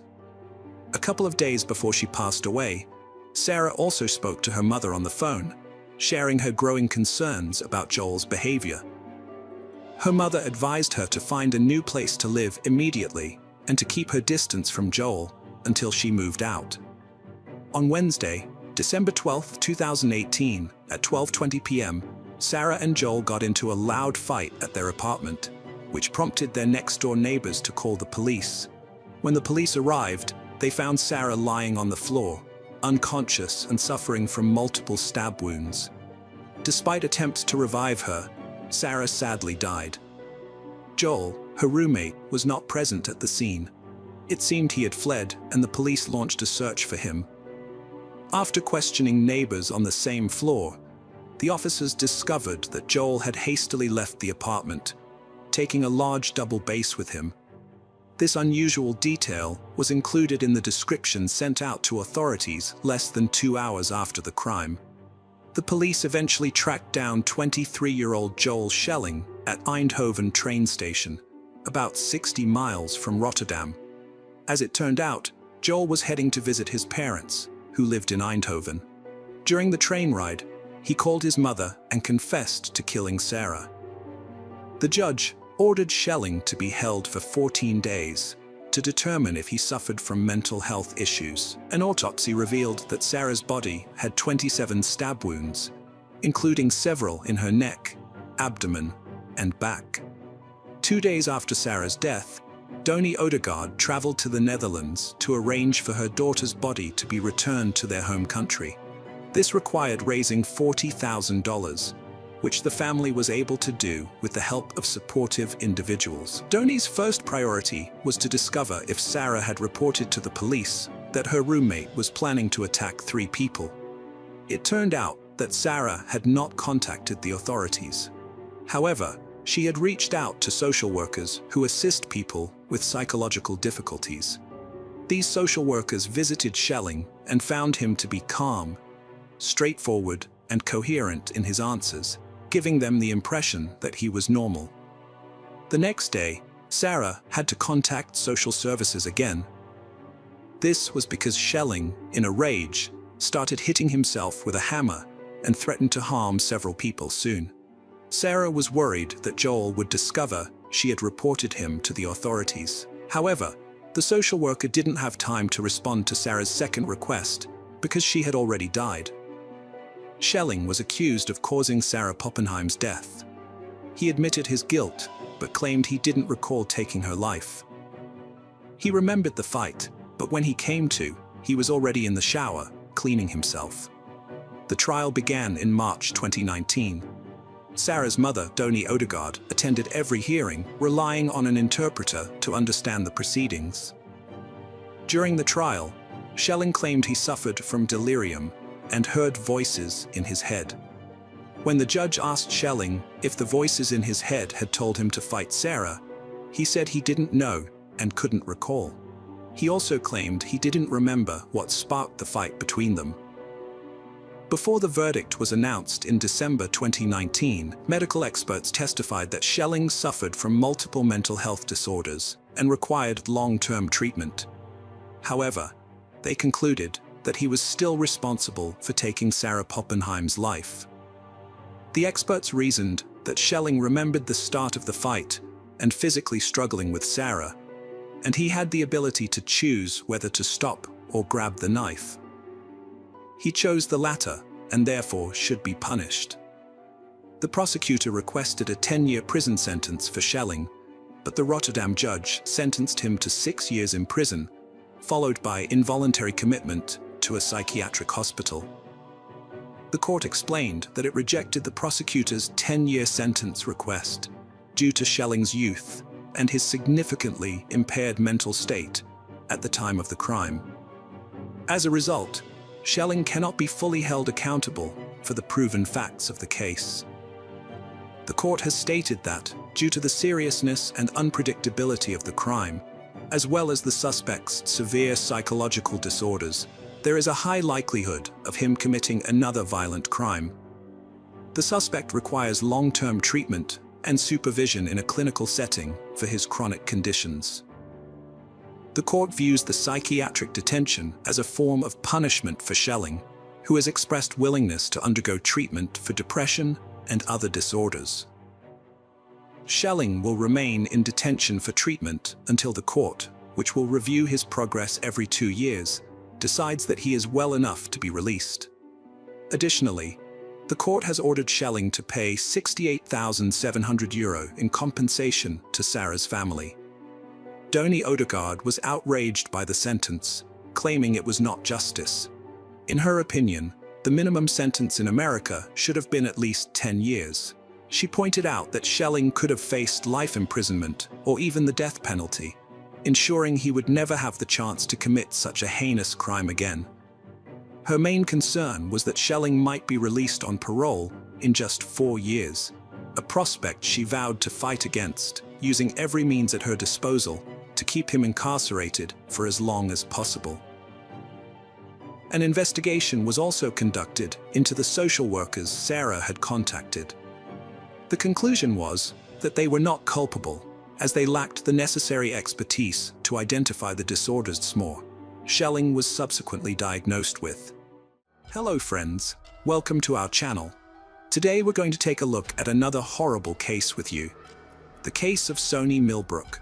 Soni Millbrook was born in Memphis, Tennessee, USA, on February 15, 1981. She grew up in a close-knit family with 2 sisters, 3 brothers, and a large extended family, which allowed her to form a strong bond with her cousin Jenny during her teenage years. In 1998, at the age of 17, Soni became a popular student at her high school. The same year, she met Elth Moody, a man in his 20s, and began a romantic relationship with him. Unfortunately, the relationship turned out to be abusive, and Elth's violent behavior left visible marks on Soni's body. Despite this, they had 4 children together, 3 girls and a boy named after Elth. A year later, in 1999, Soni's mother noticed a bruise on her chest. Soni confessed that the bruise was caused by her friend Leith, who was controlling and often tried to isolate her from her friends and family. In the same year, Soni moved into an apartment in the Fraser neighborhood of Memphis. However, her new home was soon vandalized, with furniture slashed, clothes missing, the television destroyed, food smeared on the walls, and personal hygiene products scattered everywhere, including down the stairs. On the mirror, someone had written, "Kiki loves you" in red nail polish, with Kiki being Leith's nickname. On October 31, 2000, Soni, her cousin Pamela, and Leith went to a bar called Mirage. While they were there, Leith slapped Soni and threw a drink in her face.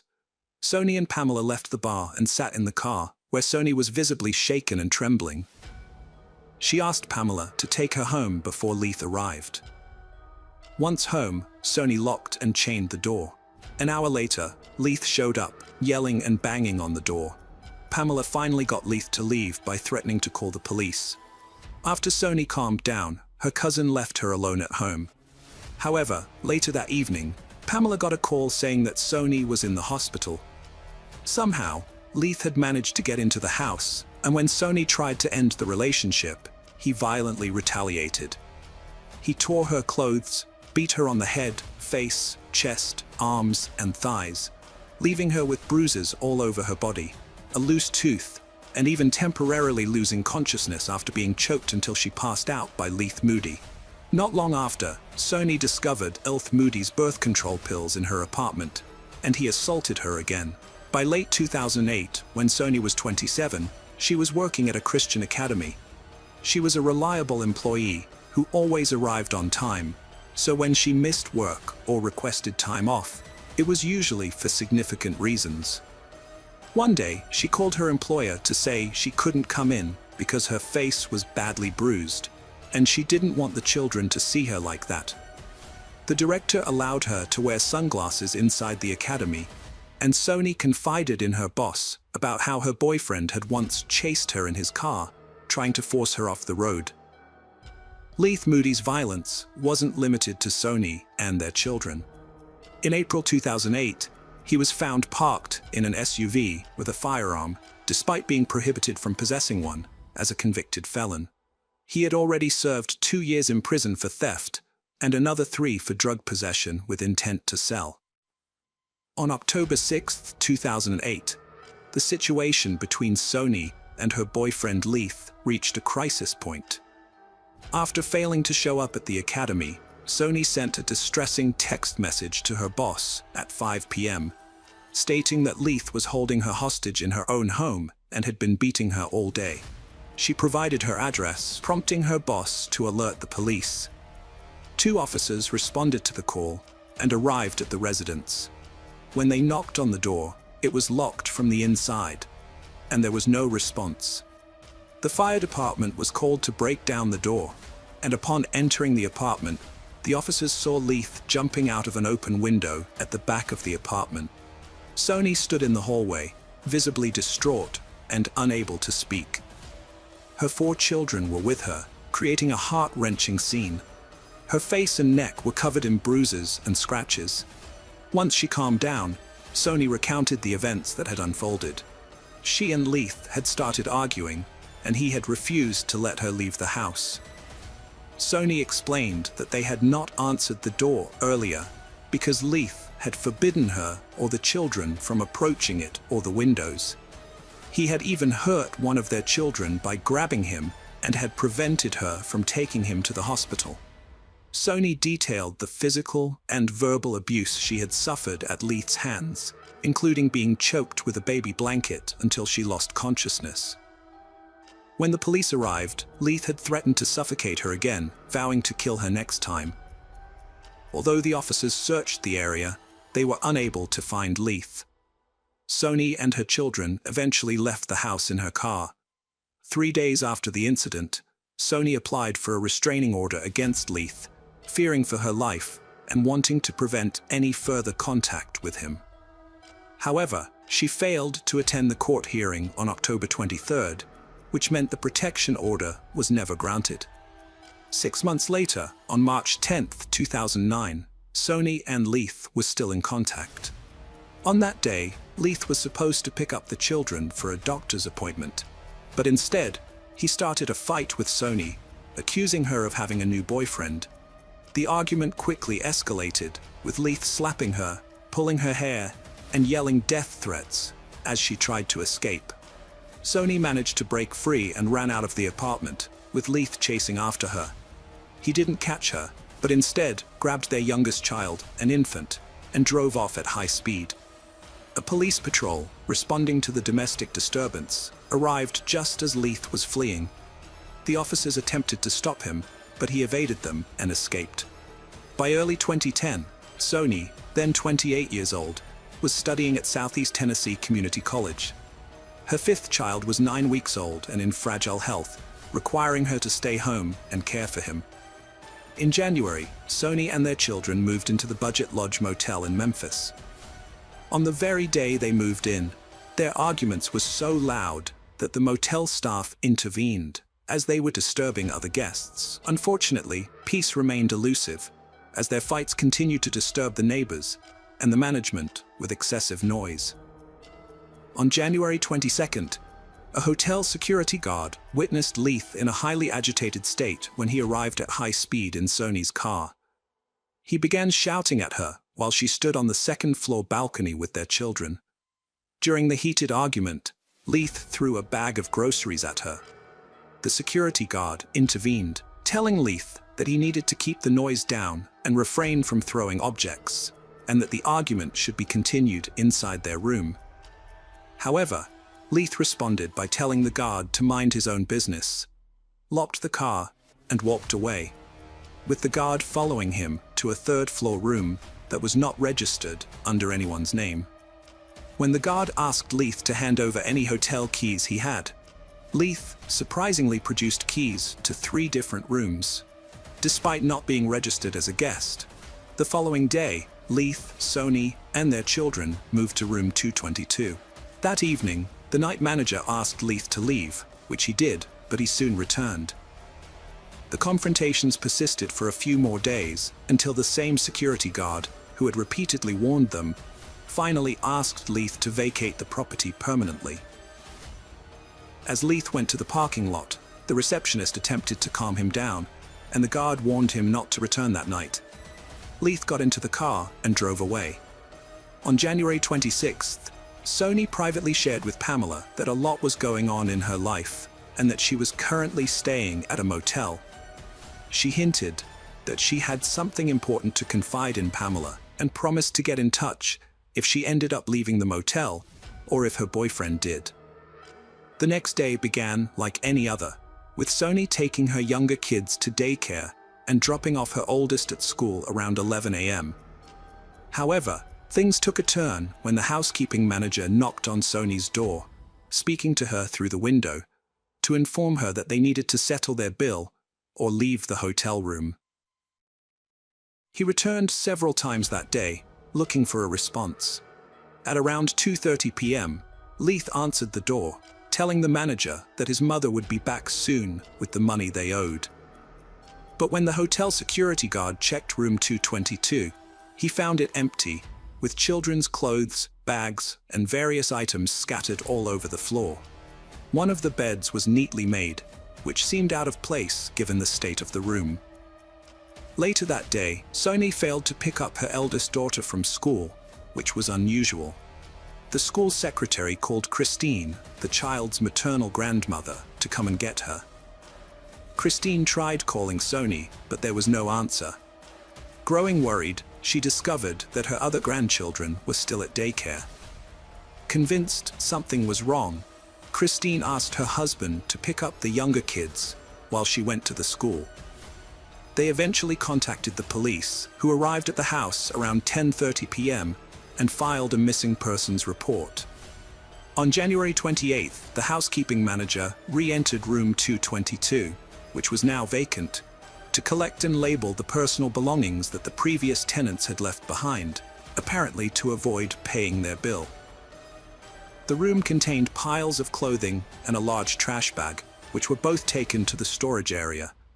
After emptying the room, it was thoroughly cleaned and readied for new guests. The following day, on January 29th, James and Rhonda Sargent moved into room 222. Upon moving in, the new tenants immediately noticed a strong, unpleasant odor in the room. They attempted to mask it by burning incense, but this effort was unsuccessful. During their search for the source of the smell, they discovered that the previous tenants had also tried to hide it, as evidenced by the scented tissues they found stuck in the tiles and ceiling vents. The smell was most pronounced when someone sat on the bed. On January 29th, the Memphis Police Department's Missing Persons Unit visited the hotel to ask about Sony's whereabouts, as it was the last place she was seen. However, the officers did not search room 222. Leith was found on February 2nd at around 7 p.m. in Sony's car, which was parked at a shopping center. He was arrested for stealing the vehicle and held in police custody for 48 hours. During that time, he was questioned about Sony's disappearance. Leith said the last time he saw her was on January 26, when they met at 7 a.m. in the hotel parking lot, went to the room, were intimate, and then went back outside. According to Leith, Sony let him take her car keys because she planned to use her social benefits and a school loan to buy a new car. However, investigators discovered that Leith had actually been staying at a different hotel, making it unlikely that he spent nights in the car, especially considering the snow during that period. On February 3rd, police found a debit card with Sony's name, along with several recent purchase receipts inside the car. On the same day, police examined the clothes that had been stored at the hotel, searching for DNA or other evidence, but they found nothing. This lack of progress added to their frustrations, and as a result, Leith had to be released due to insufficient evidence linking him to Sony's disappearance. Meanwhile, Sony's cousin and her mother had the painful task of going to the hotel to collect Sony's belongings. Sony's cousin had a terrible premonition, but unfortunately, she did not find anything to support her feelings. On February 4th, the police went to Moody's uncle's house, where they found a DVD player that had been taken from the hotel room in Sony's wallet. Moody had given these items to his cousin, who told the police that Leith had borrowed the DVD player on January 24th, saying he wanted to watch a movie. Leith was seen driving a red car that day. Later, when the cousin asked Leith why he hadn't picked up the children on January 27th, Leith avoided the question. When asked about Sony, Leith left the DVD player and wallet in a bag and quickly left the house. James and Rhonda Sargent asked to be moved from room 222 because of the constant bad smell. Since no other rooms were available, they had to move to a different hotel. However, even after the room was cleaned and the carpet was washed in early February, subsequent guests in room 222 still complained about the foul smell, which only slightly improved for a few days. Sony's family, especially her kids, were devastated by her disappearance. Their only hope was for her safe return. On February 4th, homicide detectives visited the hotel where Sony was last seen. By then, her room had been occupied and cleaned at least 3 times. The detectives didn't enter the room, but asked the staff if they had noticed anything unusual, and all said no. On February 7th, James and Rhonda probably relatives or friends of Sony, returned to the hotel and changed rooms 3 times, including one night in room 222, which was the same room Sony had stayed in. They told the management that the rooms still smelled bad. In March, a deeper cleaning of room 222 was carried out, including the carpets, bedding, bathroom curtains, and window drapes. But to everyone's surprise, the smell didn't go away. It got stronger. The manager talked to the security guard about the issue, and during their conversation, they remembered that Sony had vanished at the end of January. The guard recalled the events from that time and suggested that the manager check room 222 for signs of blood or cleaning products. 10 minutes later, the manager returned and asked the guard to come with him. What they found was horrifying. The 2 men walked into the room to find that the manager had removed the mattress from one bed, leaving only the frame behind. The lower part of the bed frame had a built-in enclosure, which prevented the space underneath from being used as a storage area. However, when they lifted the box spring, they discovered a large empty space that could conceal anything. As they peered through the solid edges of the frame, they stumbled upon a gruesome sight, a decomposing body. They immediately called the police, who arrived at the scene shortly after. Upon inspection, the bed frame was found to have marks all over it, with 2 broken wooden areas near the headboard. A towel and a cloth bag were discovered between the legs of the body, which was dressed in a shirt, but was naked from the waist down. The autopsy conducted by the forensic team revealed that the cause of death was strangulation using a coaxial cable. The cable was wrapped around the victim's neck, under one arm, around the chest, and ended at the back. According to the forensic examiner, it would have taken at least 2 to 3 minutes of continuous pressure to cause death. DNA analysis matched Sony's genetic profile, which included female markers. Additionally, male genetic material was found on 5 parts of the cable. The main theory was that Sony was already dead when she was reported missing, and that Leith had used the coaxial cable from the DVD player he had borrowed from his cousin, suggesting premeditation. Leith was detained by the police shortly after, although not for the discovery of Sony's body. He was arrested on a separate charge of possessing a firearm, despite a prior felony conviction. Despite this, he was considered a person of interest at the time of his arrest, as he was the last person seen with Sony alive. Furthermore, he was found in Sony's car when he was arrested and taken to the detention facility in Mason on March 18th. The police have launched an internal investigation to find out why the case took such an unusual turn. They acknowledged that the family deserved answers and explained that despite their eagerness to solve the case, the officers had taken a wrong turn that led them away from the room. The police also stated that they had never dealt with a situation like this before, saying that the discovery was more astonishing than fiction, and highlighted the tragedy of domestic violence. However, they regretted that the room had been cleaned and rented out multiple times since Sony's death, which made it difficult for them to collect evidence. Rhonda, one of the first tenants to occupy the room where Sony's body was found, expressed skepticism about the police explanation when she spoke to the media. She pointed out that if the officers had asked to enter the room during their January visit, she and her husband would have let them in. Rhonda argued that unlike her and her husband, the officers should have been able to recognize the smell of a decomposing body and found Sony much sooner. Finally, the time arrived to bid a loving and dignified farewell to Sony. On March 24th, her funeral took place. Following her death, Sony's children were placed in the care of her sister and brother-in-law. By April 1st, they had begun the process of obtaining legal guardianship of the children. She acknowledged that while the children were the primary victims of the tragedy, the lives of all family members were severely disrupted. She vowed that although she couldn't bring her sister back, she was resolute in providing for Sony's children, ensuring they received the necessities like food, clothing, and toys, and keeping them together as a family unit. Sony had benefited from a social program that refilled her debit card for grocery purchases on a regular basis. Shortly before her disappearance, the card was replenished as part of her tax refund. The police were able to track the card's movements, which led them to Leith, who was found with the card. Their investigation showed that the card was used on February 1st, 4 days after Sony went missing, at a convenience store she regularly visited on the 1st of each month to withdraw cash using her electronic benefit transfer card. The police visited the store and asked the owner to share the footage from the 16 security cameras.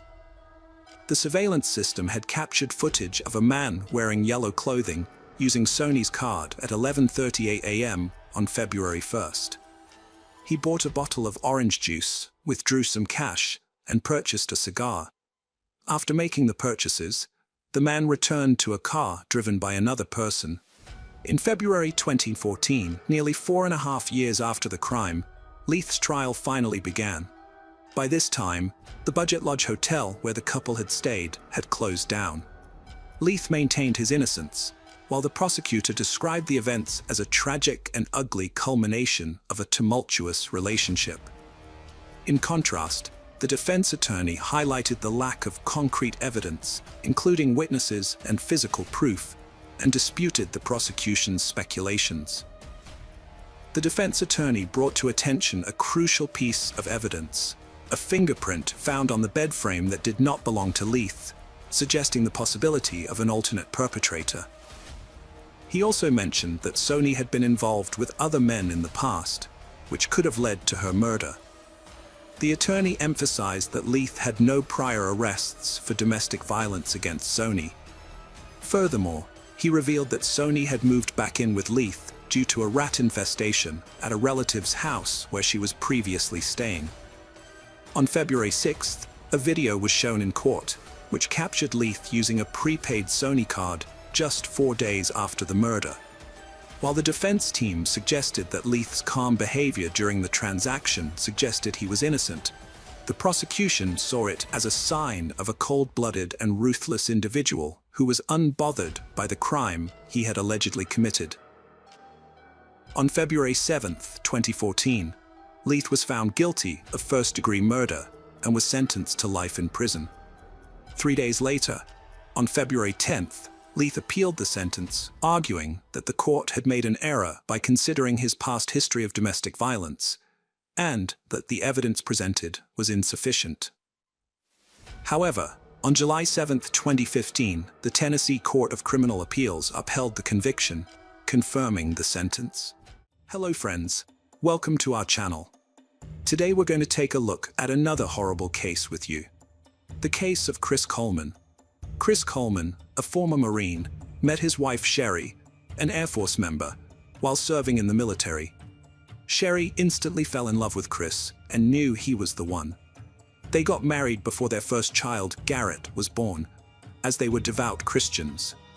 After Garrett's birth, they had their second son, Gavin. Gavin was more energetic and mischievous, unlike his laid-back father and brother. Chris and Sherry were devoted parents who cherished their children. Sherry protected them fiercely, while Chris enjoyed every moment with them. When Chris left the military, the family moved to Waterloo, Illinois, where Chris worked as the head of security for TV evangelist Joyce Meyer.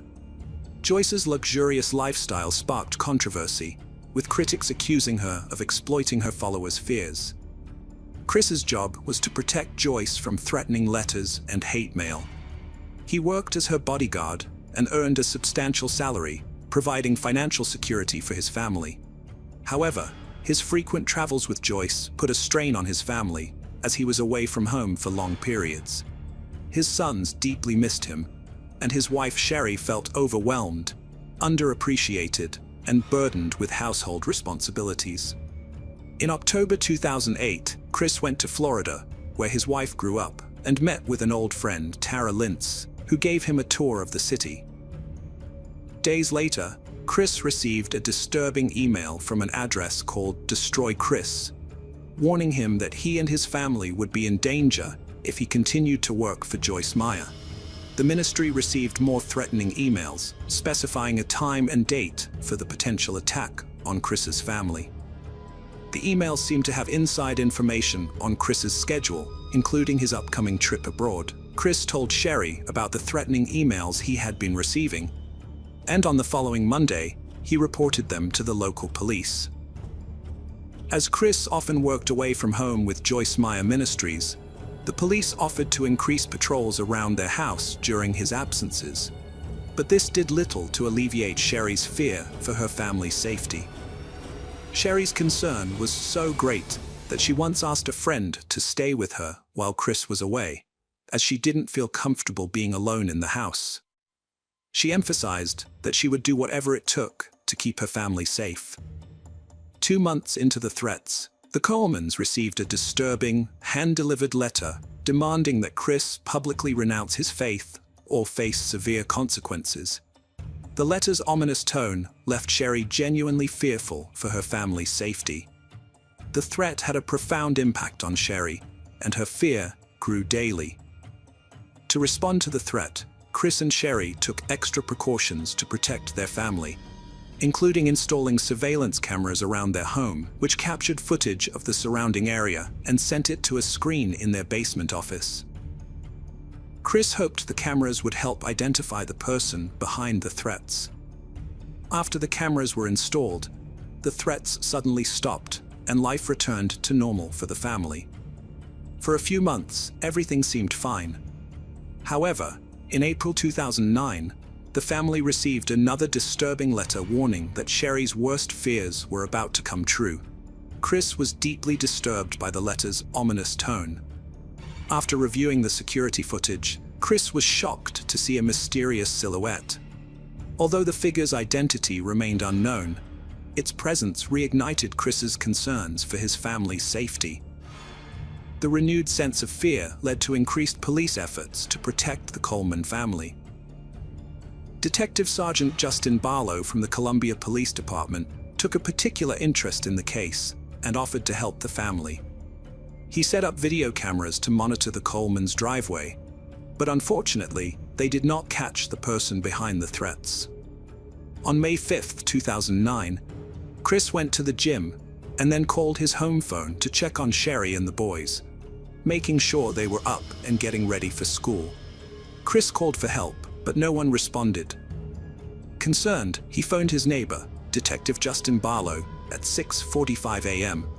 Chris told Barlow that he had left for the gym in St. Louis County around 5:30 a.m.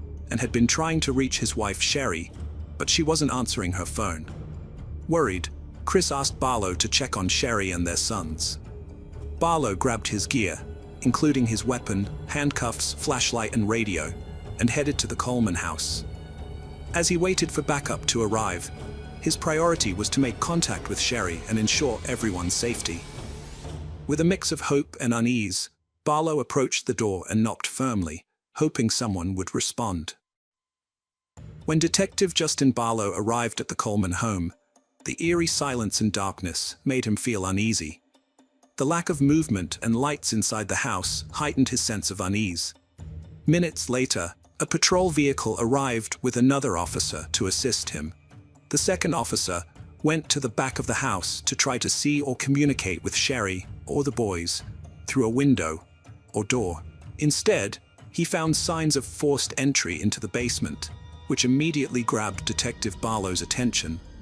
He became deeply concerned for Sherry Garrett and Gavin's safety.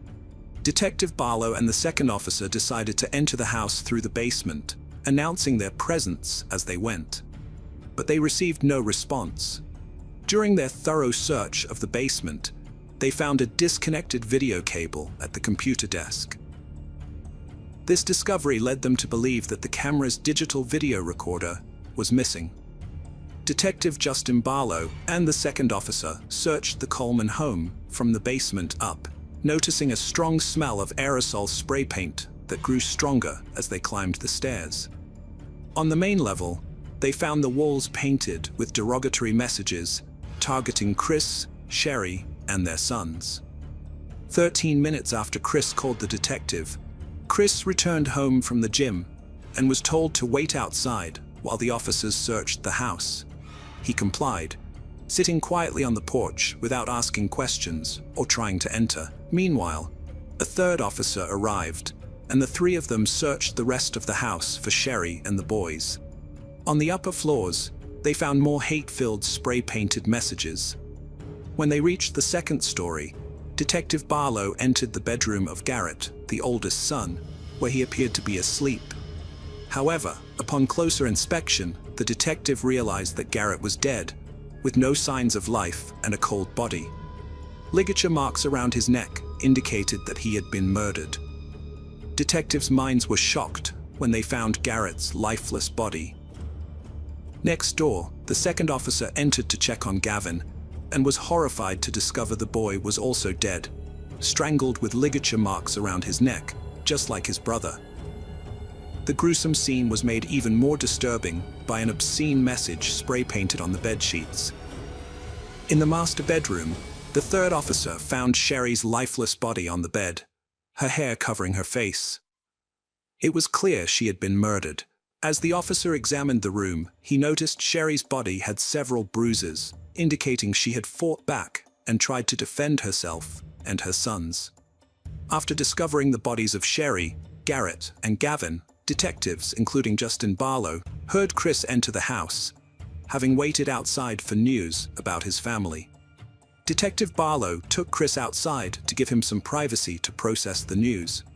However, as the reality of the situation sank in, Chris's reaction was intense. He felt sick, collapsed, and curled up into a fetal position, unable to contain his emotions. The shock of the brutal murders was too much for him to comprehend. Chris was in disbelief that his family had been taken away in such a violent manner.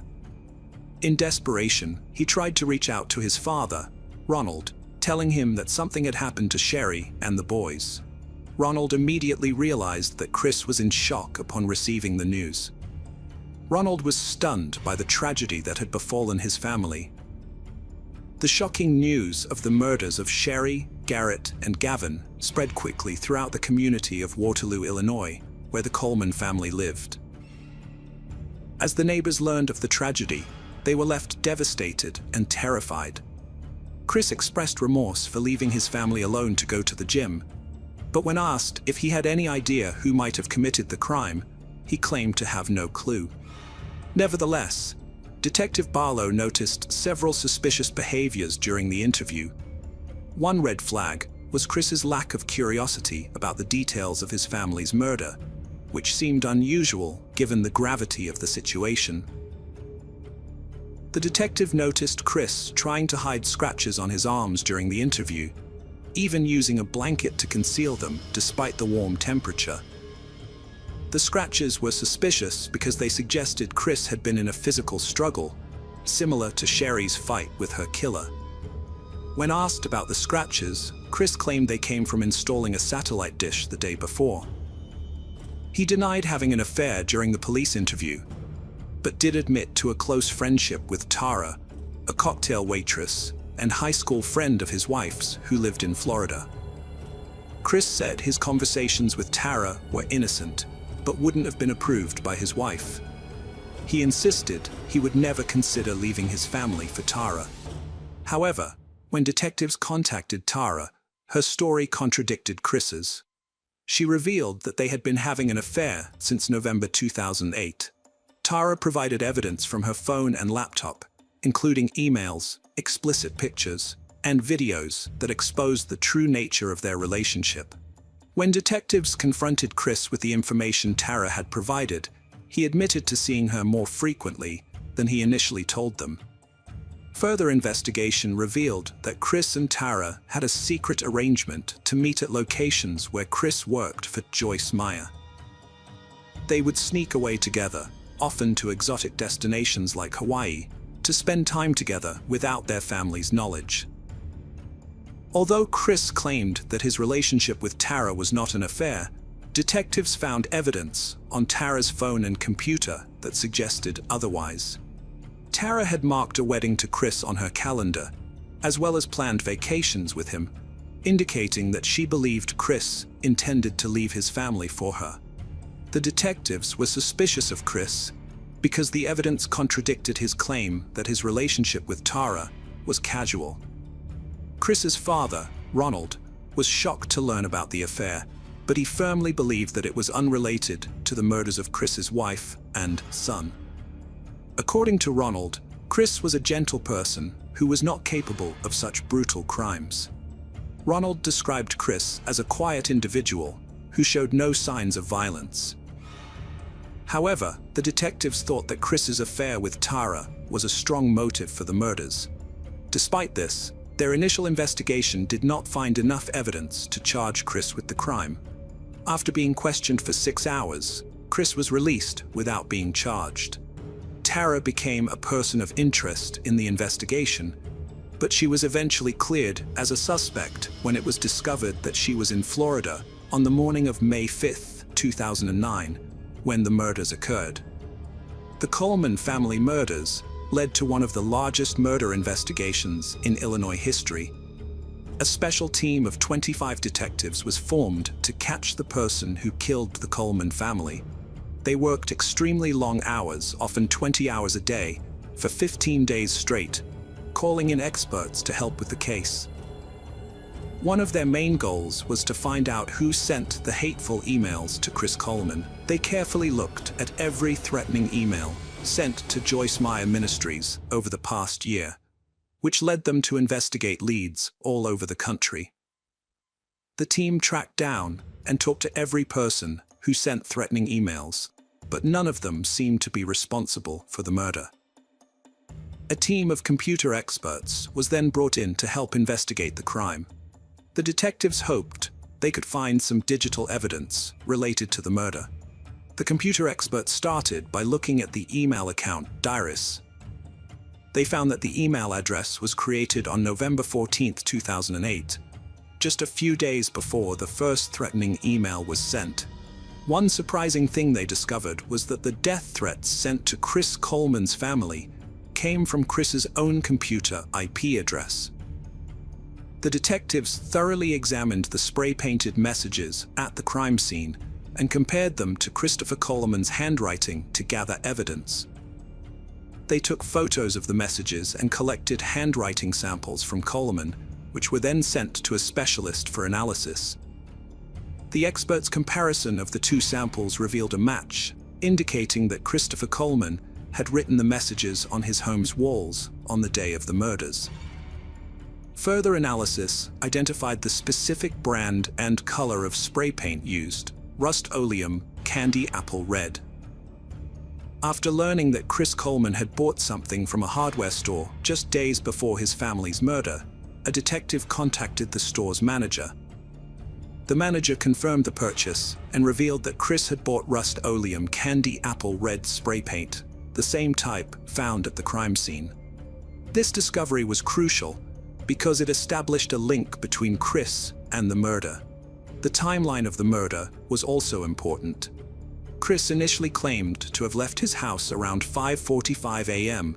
on May 5, 2009, but the medical examiner determined that the murders occurred around 3 a.m., which meant Chris was at home when his family was killed.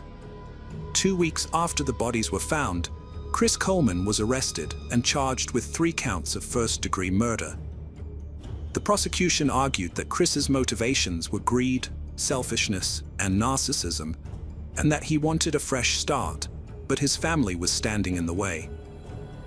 In April 2011, Chris Coleman stood trial for the murders of his wife, Sherry, and their 2 sons, Garrett and Gavin. The prosecution argued that Chris killed his family to be with another woman, Tara, as he would lose his well-paying job with Joyce Meyer Ministries if he divorced Sherry, since the organization does not condone divorce.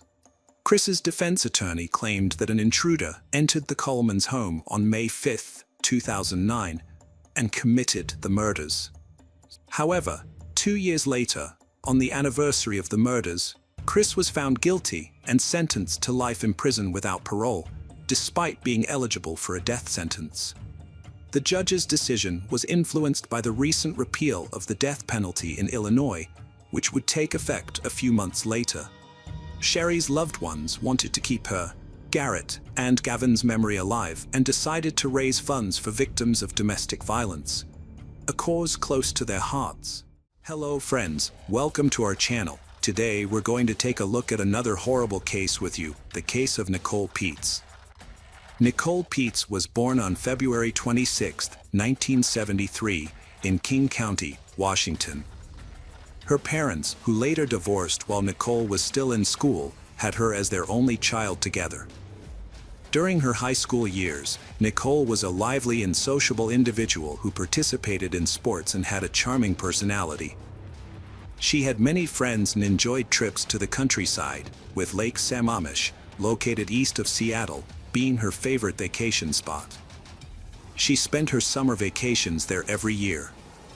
After high school, Nicole attended Western Washington College, where she studied public relations. Alongside her studies, she continued to engage in sports and maintained an excellent physical shape. She decided to turn her passion for sports into a career and landed a job as a trainer at a local sports club. There, she quickly earned the respect of her colleagues and gained a loyal client base who regularly attended her group classes. At the same time, Nicole pursued higher education in management and eventually secured a job at a major mobile communications company. Outwardly, Nicole appeared to be a friendly and sociable person who was always willing to help others. However, few people realized that she was hiding a great deal of pain and misery behind this facade. As a teenager, Nicole struggled with addiction after her parents got divorced. This event was traumatic for her fragile and still developing psyche, leading her to rebel and seek solace in bad company and alcohol. Unfortunately, this led to a severe addiction that lasted for several years and had a devastating impact on Nicole's physical and mental health. Her mother, Gail, was often away from home due to her demanding job as a flight attendant and didn't notice the warning signs. Nicole lived with her elderly grandmother, who also didn't initially realize that her granddaughter was regularly consuming alcohol. By the time the truth came to light, the damage had already been done. Fortunately, Nicole's mother was there to support her. Gail not only arranged for Nicole to receive therapy but also attended AA meetings with her, helping her to open up and overcome her addiction. By that time, Gail had remarried, and her new partner, Rod, was very supportive of Nicole. He treated her like his own daughter and believed she could overcome her addiction. Nicole took therapy seriously, attending every session, and soon overcame her addiction. However, the effects of alcohol on her health were significant. Nicole developed severe pancreas problems, requiring surgery. More devastatingly, her early alcohol abuse damaged her reproductive system, rendering her unable to have children. After overcoming her addiction in the mid-1990s, Nicole met her future husband, David, at her new job at a sports club.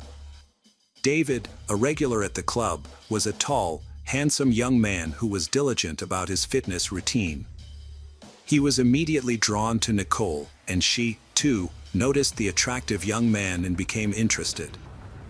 Although David was 4 years younger than Nicole, the age difference did not bother them.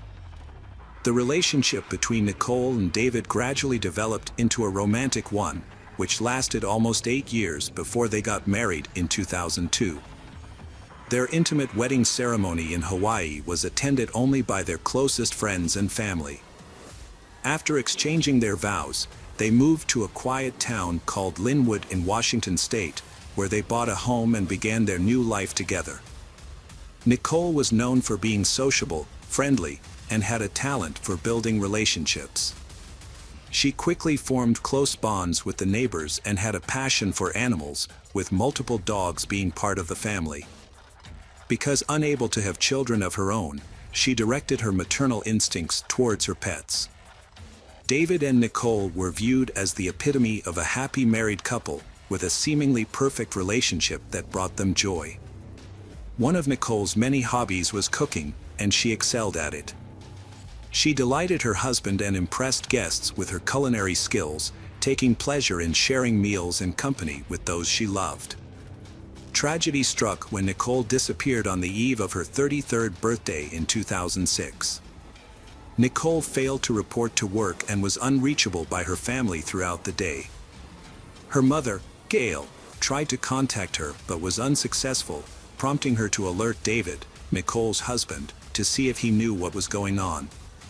However, David had also been unable to reach Nicole.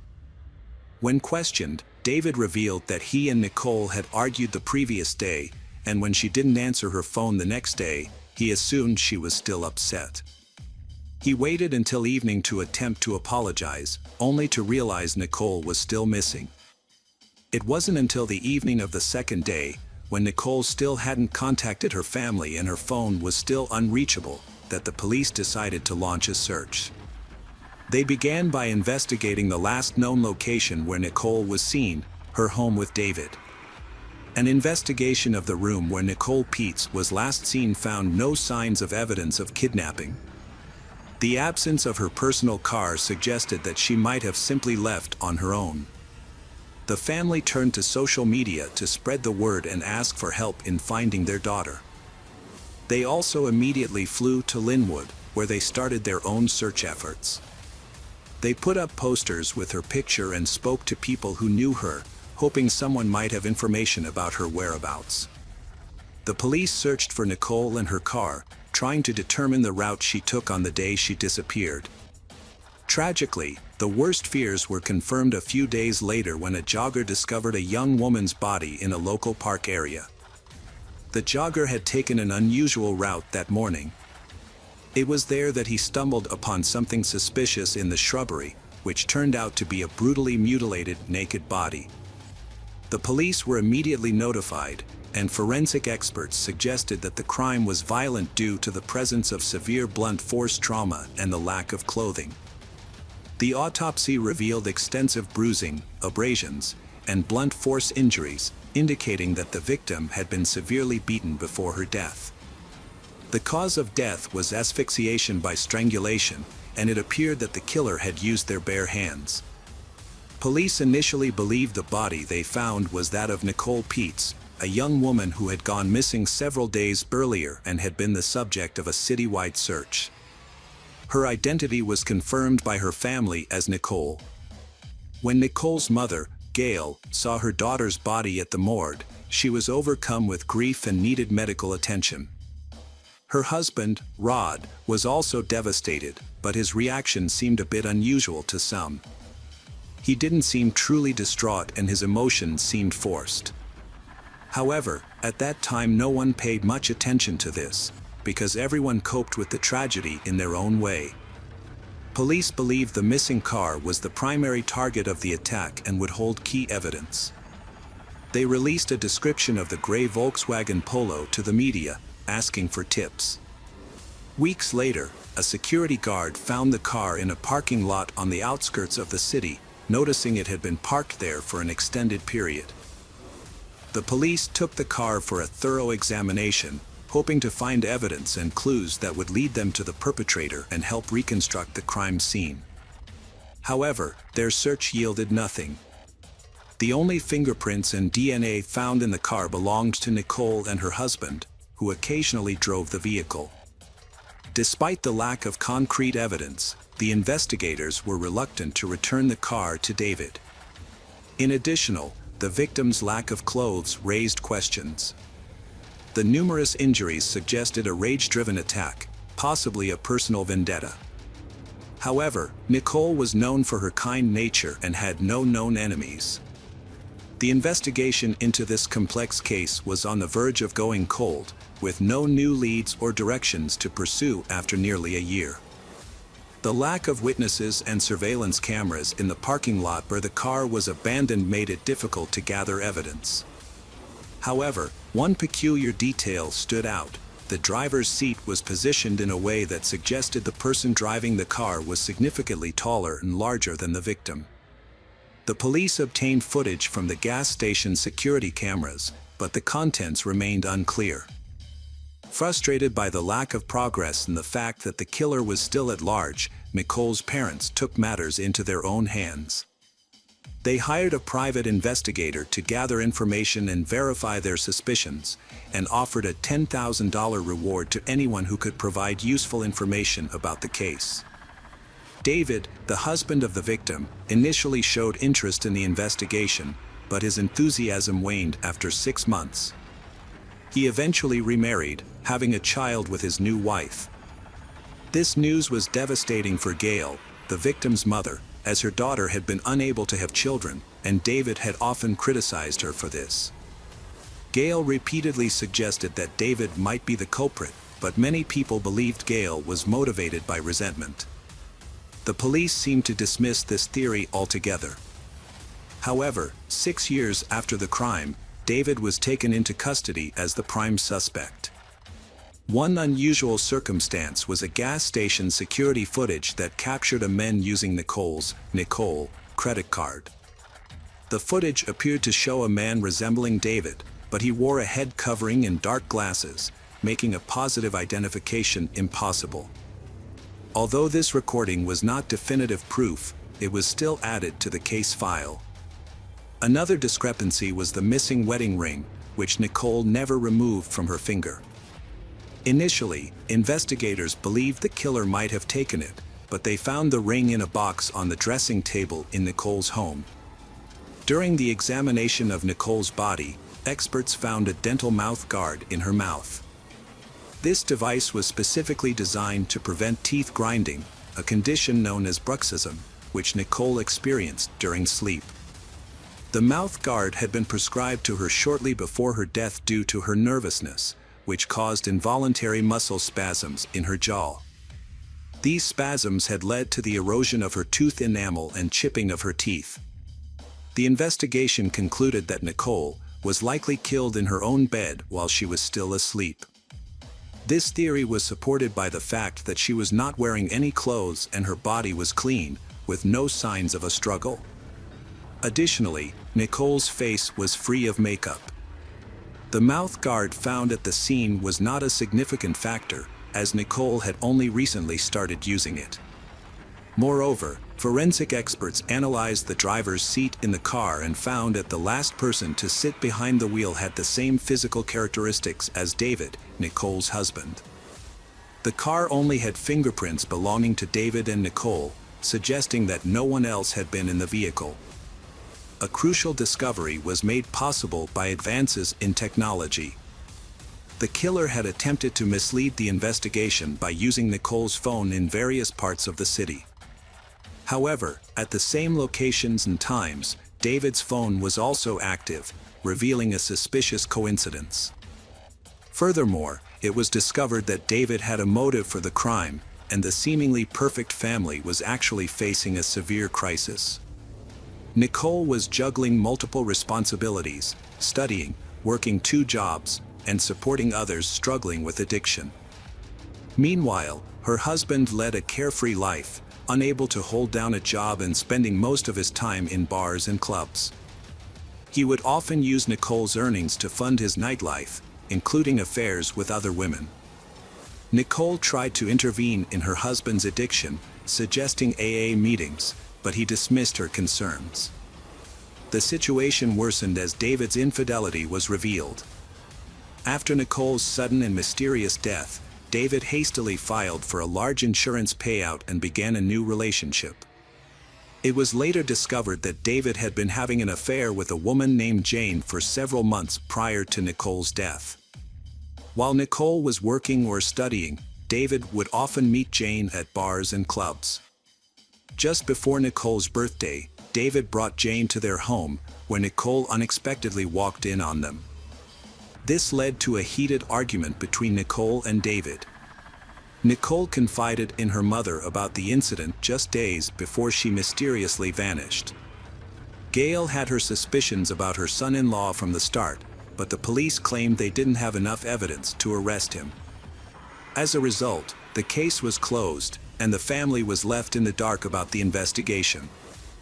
Over time, they lost hope that the person responsible would be held accountable. After his wife's death, David received a significant insurance payout, which he spent on lavish gifts for his mistress, Jane.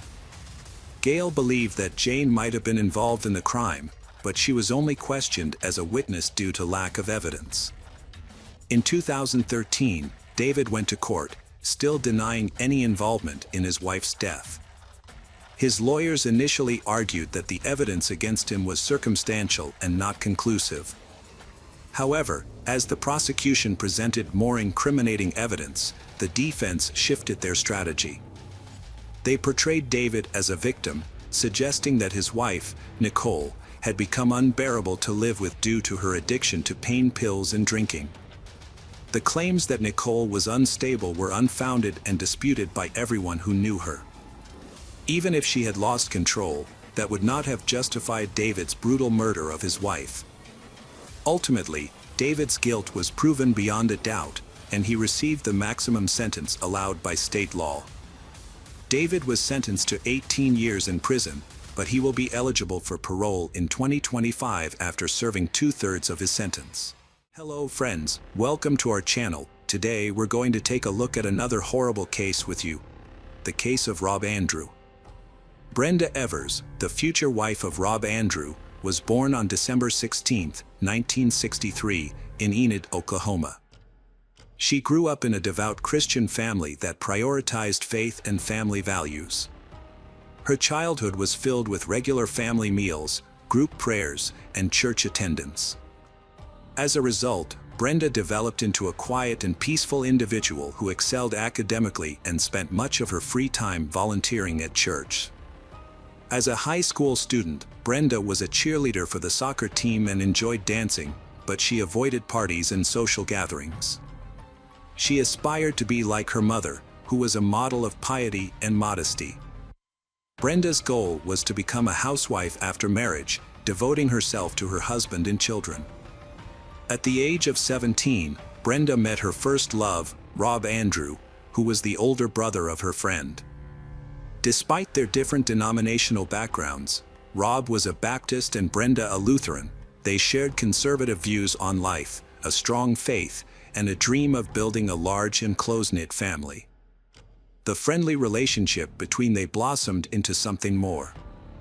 Although they were separated by 125 miles when she started college in Winfield, Kansas, they maintained regular communication. To be closer to her partner, Brenda transferred to a university in Stillwater, Ohio, a year later. They eventually got married in the summer of 1984. As Rob's career took off, he received a job offer in Houston, Texas. Although he had initially hesitated, Brenda convinced him to take the opportunity. While Rob thrived as an advertising manager, Brenda completed her degree and secured a job in banking. She fell in love with the city's vibrant nightlife, impressive skyscrapers, and fast-paced lifestyle. Her time in Texas brought about a transformation in Brenda, as she overcame her initial shyness and developed a more outgoing personality. She started taking care of her appearance, dressing fashionably, wearing makeup, and building a large social network.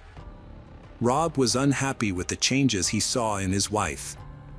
He believed a woman of faith should be more subdued. Additionally, Rob was homesick and eager to return to his old life. When he was offered his old job back at an advertising agency in Oklahoma City, he jumped at the opportunity. However, Brenda was not supportive of his decision. They argued about it, but eventually found a compromise. They agreed that Rob would settle in the new location, find a suitable house, and if everything worked out, Brenda would join him. They lived apart for a few months, but eventually reunited. In the early 1990s, they moved into a luxurious house in the upscale neighborhood of Lansbrook. Brenda gave birth to a daughter 9 months later. She even quit her job to become a full-time homemaker and devote herself to raising their child. 4 years later, they welcomed the son Parker. It seemed like they had the perfect life, love, children, a beautiful home, and financial security. On November 20, 2001, Rob had arranged to pick up the children from his ex-wife to spend the holiday with them. At the time, they were divorced. In the evening, Brenda greeted him at the door and asked him to go to the garage to help her with some faulty equipment. Rob was bending down when he heard footsteps behind him. He turned around, and a gunshot rang out. Around 6 p.m., emergency services received a call from Brenda Andrew. She reported that she was injured and her husband was dead. An ambulance rushed to the scene, where paramedics found a horrific scene in the garage. A man lay in a pool of blood, dead from a gunshot wound. His wife, Brenda, was shot in the arm but alive. Brenda's clothes were stained with blood, and she appeared detached from the situation. The paramedics believed she was in shock. She told them that she tried to give Rob first aid, but she thought he was dead. Brenda's hand was bandaged, and she was taken to the hospital. As the ambulance left, police began investigating the scene. They found a .22 caliber bullet lodged in the wall and a shotgun shell casing, indicating that multiple weapons were used. The officers also noticed that the victim still had his wallet on him, ruling out robbery as a motive. At the clinic, Brenda explained that she and Andrew were together when two masked and armed men suddenly entered the garage. Although she couldn't make out what they were shouting, one of the men shot Andrew twice, and the other wounded her as she tried to escape. The attackers then quickly fled the scene. Brenda claimed that Andrew was a kind and helpful person who didn't have any enemies. She acknowledged feeling frightened by the attack, especially since there were children in the house at the time. However, her account raised suspicions, and the police noticed several inconsistencies in her story. Notably, she mentioned that the children were present during the attack, but it was clear that they had not been prepared for a trip, contradicting her earlier statement. Interviews with neighbors yielded no useful information.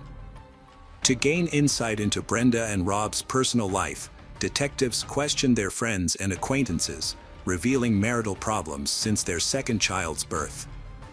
Friends and Pastor Andrew reported that Rob confided in them about Brenda's abusive behavior and her hatred for their marriage.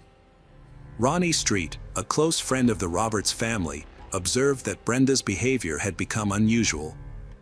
She was open about her feelings, even with strangers, and her husband Rob seemed to love her unconditionally, forgiving her for her antics.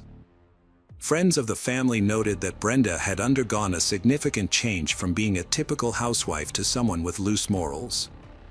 There was substantial evidence to support these claims. Brenda seemed to be having a midlife crisis, dressing more provocatively and becoming secretive towards her husband. Rob soon discovered she was having an affair, which began in October 1997 with Rick Nunley, a co-worker from the Oklahoma bank. Brenda was married, but secretly dated someone for a year and then maintained occasional phone contact.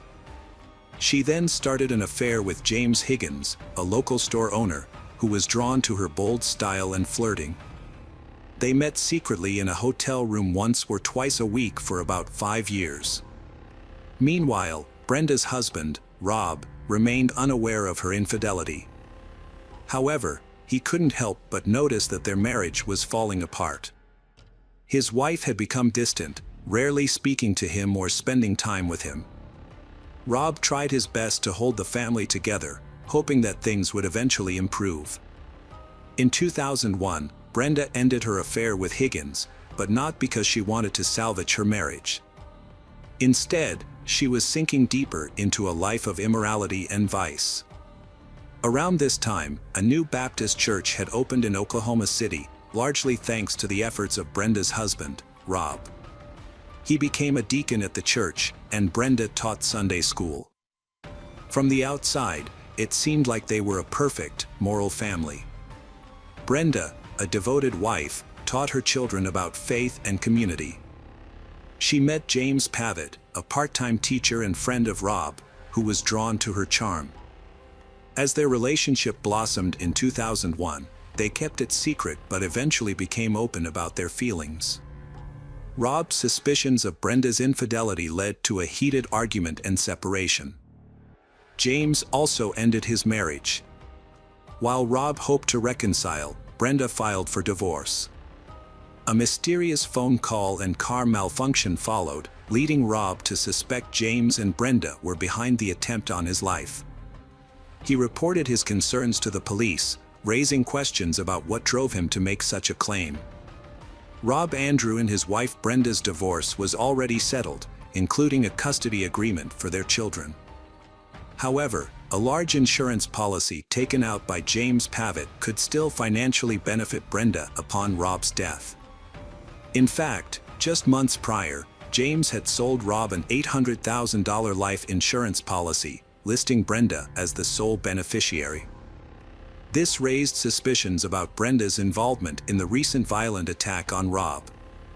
Detectives discovered that Brenda's new lover, James Pavitt, was involved in the insurance scheme and that Rob had tried to remove Brenda from the policy 2 weeks before the incident, but James refused, citing that only Brenda could make changes as the beneficiary. Rob didn't take his former friend's word for it, so he decided to investigate further by speaking with management. What he found out was shocking. Brenda and James had tried to forge the insurance policy by transferring ownership to Brenda, falsifying Rob's signature and backdating the document. However, Rob was assured by Pavitt's superiors that he still owned the policy and that only the policyholder could make changes to the contract. When James found out about this, he was furious, as this discovery was the reason for his termination. In a separate development, an inspection at the neighbor's house, the Gigstad's family, yielded an unexpected result. A fired shell casing from the shotgun in question was found on the bedroom floor, and several .22 caliber bullets were found in the attic. At the time of the crime, the Gigstad couple was not home, and there were no signs of forced entry. Mrs. Gigstad revealed that she had given a spare key of their home to Brenda Andrew. Additional, James's daughter provided another crucial piece of evidence. On the day of the crime, she had lent her car to her father, who promised to have it repaired. However, when James returned the vehicle, Joanna noticed that the repairs had not been made. Moreover, she found a .22 caliber bullet in the car, which she thought was suspicious. When she told her father about the bullet, he instructed her to get rid of it.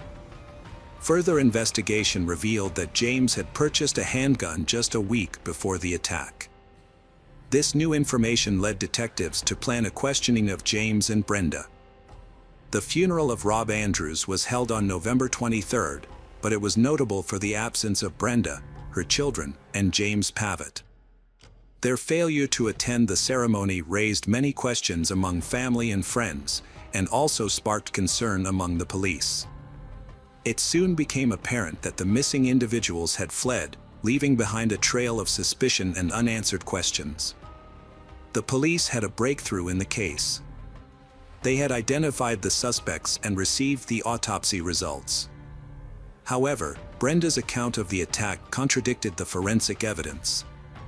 The police discovered that 2 different guns were used in the attack, and the injuries sustained by Rob and Brenda differed from the description provided by Brenda.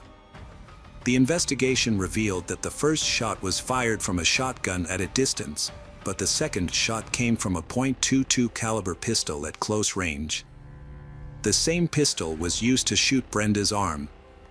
Analysis of the bloodstains on the fabric showed that the shooter was standing near the victim when the second shot was fired.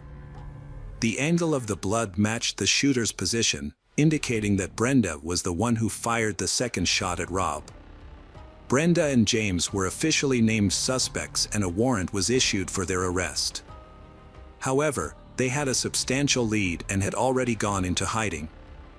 The police notified border officials to be on the lookout for but they had vanished. It eventually became clear that James and Brenda had fled to another country, with Mexico being the suspected destination. To capture the fugitives, the authorities froze their bank accounts, assuming that without access to their funds, they would eventually surface.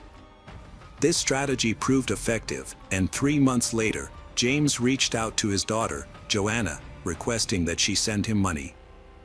Unbeknownst to James, Joanna was secretly working with the investigators. Joanna had long suspected her father's involvement in the crime, as he had been secretive and evasive with her. She recalled a previous incident where he had asked her boyfriend to pose as a doctor and call Rob, informing him that his wife was ill. It led them to discover that James and Brenda were secretly staying in Cancun, Mexico. In February 2002, James Pavitt and Brenda Andrew were arrested at the border and turned over to U.S. authorities. They were charged with first-degree murder and conspiracy to commit a felony. The children were placed in the care of their paternal grandparents. During the investigation, neither James nor Brenda cooperated or pleaded guilty. James was the first to stand trial. The prosecution presented a strong case, highlighting James' background as an Army sniper and his experience with firearms. The court also heard about James' affair with Brenda and his attempts to prevent Rob Andrew from removing Brenda as a beneficiary. The jury considered the testimony of James' daughter and physical evidence found at the scene. James was found guilty and sentenced to death. Brenda's trial followed, but it was more dramatic and revealing than James'. The prosecution focused on Brenda's personality and history of infidelity, calling her former lovers to testify. They portrayed her as someone lacking in faith and integrity. When the prosecutor questioned Brenda about her husband's murder, she claimed to be innocent and asked to be set free, citing her faith. However, the prosecutor presented a different image of Brenda, portraying her as a woman who didn't love her husband, cheated on him, and killed him for selfish reasons. To support his argument, the prosecutor showed the contents of a suitcase Brenda had taken to Mexico, which included lingerie and a book about seduction techniques. He questioned whether a grieving widow would flee her husband's funeral. In contrast, the defense team attempted to depict Brenda as a victim of the events that transpired. The defense attorney pointed out that Brenda was also injured during the attack, but forensic experts concluded that she had shot herself in the arm. The defense then produced a letter allegedly written by James, confessing to the crimes. However, handwriting analysis revealed that the document was actually forged by Brenda Andrew herself. After 6 hours of deliberation, the jury delivered a guilty verdict, and Brenda Andrew was sentenced to death. Despite Brenda's repeated appeals, her conviction has been upheld. The crimes committed by Brenda and James are extremely disturbing. What makes their case even more troubling is that they presented themselves as devout and moral individuals who taught children right from wrong. This hypocrisy raises serious concerns, as people who preach one thing but do not practice it in their own lives can be unpredictable and devoid of empathy. Hey detectives! Welcome back. We've got another mysterious case to explore. The case of Jasmine Kaur. Jasmine Kaur, an Indian girl, was born on September 14, 1999. She is the eldest daughter of Rashel Kaur. Jasmine later had two younger twin brothers named German and Sukhu. When Jasmine was 6 years old, her father Rashel Kaur passed away. The family had to face many difficulties to overcome this pain. In 2017, Jasmine was 18 years old and decided to start a new journey. She came to Australia with her relatives to seek new opportunities. Jasmine's uncle, who lived in Adelaide with his wife and daughter, moved in with them. Because of her love of learning and desire to help others, Jasmine enrolled at the University of South Australia. After completing her exams, she enrolled in a nursing program. Apart from studying, Jasmine also takes on the responsibility of cooking for her family. She cooks very well. Jasmine has proven herself to be a responsible and diligent woman. Jasmine grew up in a good educational environment. She always kept in touch with her family, especially her mother and close relatives, sharing details of her daily life.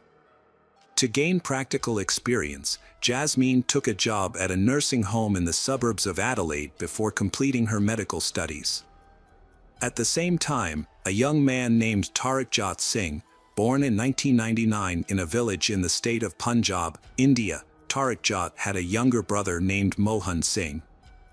Tarakjot's father often resolved conflicts in the family in a very brutal way. So the atmosphere in Tariq Jat's house was often very tense and made both brothers feel scared. Tariq Jat is known for his kindness and success, always willing to help people around him. At school, he was an excellent student. In 2016, when Tariq Jat finished his studies, his grandparents tried to save a small amount of money to help him move to Australia. Finally, Tariq Jat moved to the beautiful city of Adelaide. Tariq Jat passed the English test, a necessary requirement for admission to the University of South Australia. At that time, he was faced with many choices about his direction and field of study. In the end, he decided to pursue information technology and aimed to get a bachelor's degree. In addition to studying, Tariq Jat also had to work to support himself. Tariq Jat tried many different jobs, mainly related to caring for the elderly. His colleagues loved and respected him, and employers appreciated his honesty and kindness. Over time, Tariq Jat achieved much success. Eventually, he saved up enough money to buy his own apartment on the outskirts of the city. There, Tariq Jat befriended a young man named Edwin. In 2018, Jasmine and Tariq Jat met for the first time. Tariq Jat and Jasmine were colleagues at their part-time job. Their relationship quickly developed into love. Tariq Jat he identified Jasmine as the person he wanted to build a family life with. However, as time passed, Tariq Jat gradually became jealous. He began to suspect Jasmine. He asked Jasmine to report her activities in detail, controlled her every move, and became jealous when she met friends after work. Tariq Jat became too controlling in his relationship with Jasmine. Tariq Jat kept calling and making baseless accusations. Jasmine felt that she could not bear this kind of life, so Jasmine confided in her mother about these problems. The mother knew and did not approve of their relationship. Tariq Jat remained unchanged and believed that his thinking was correct. Tariq Jat bought a ring to propose to Jasmine in October 2020, although he felt that Tariq Jat was jealous and controlling. Jasmine still accepted his proposal. Jasmine began to feel insecure when Tariq Jat unexpectedly appeared at her workplace. Although Jasmine was very happy to have just experienced the feeling of being proposed to, Jasmine began to doubt Tariq Jat's actions. Realizing that the relationship was negatively affecting her mental and emotional health, Jasmine decided to end the relationship. On January 4, 2021, Jasmine informed Tariq Jat that they had to break up. However, Tariq Jat threatened her that if she left him, he would end his life.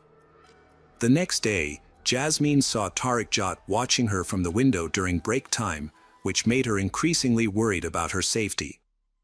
Jasmine spoke to Tariq Jat and he again begged her to stay, but she was determined to break up. At this point, Tariq Jat began threatening to harm himself and insisted that Jasmine would be responsible for everything that happened to him. That same night, Jasmine learned that he had taken a large amount of sleeping pills. Jasmine immediately contacted a neighbor of Tariq Jat's in the apartment building, who took Tariq Jat to the hospital.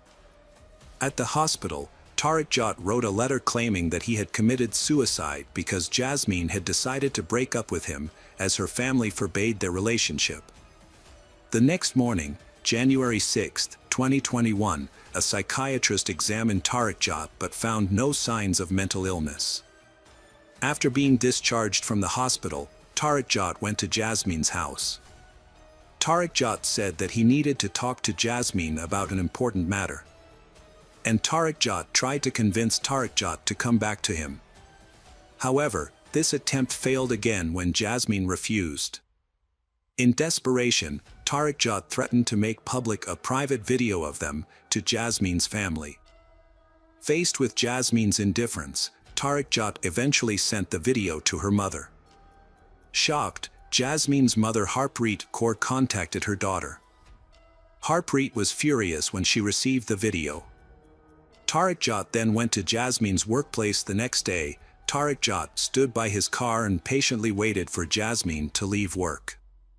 Although Jasmine ignored him and left, Tariq Jat followed her in his car, but suddenly stopped, letting Jasmine go home.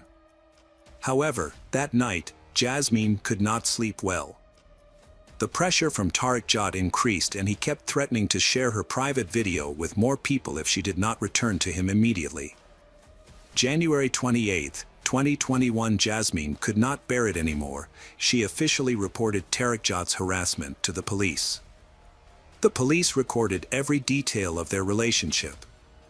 Due to the seriousness of the case, the police conducted an investigation and met Tariq Jat on February 9 to find out the situation.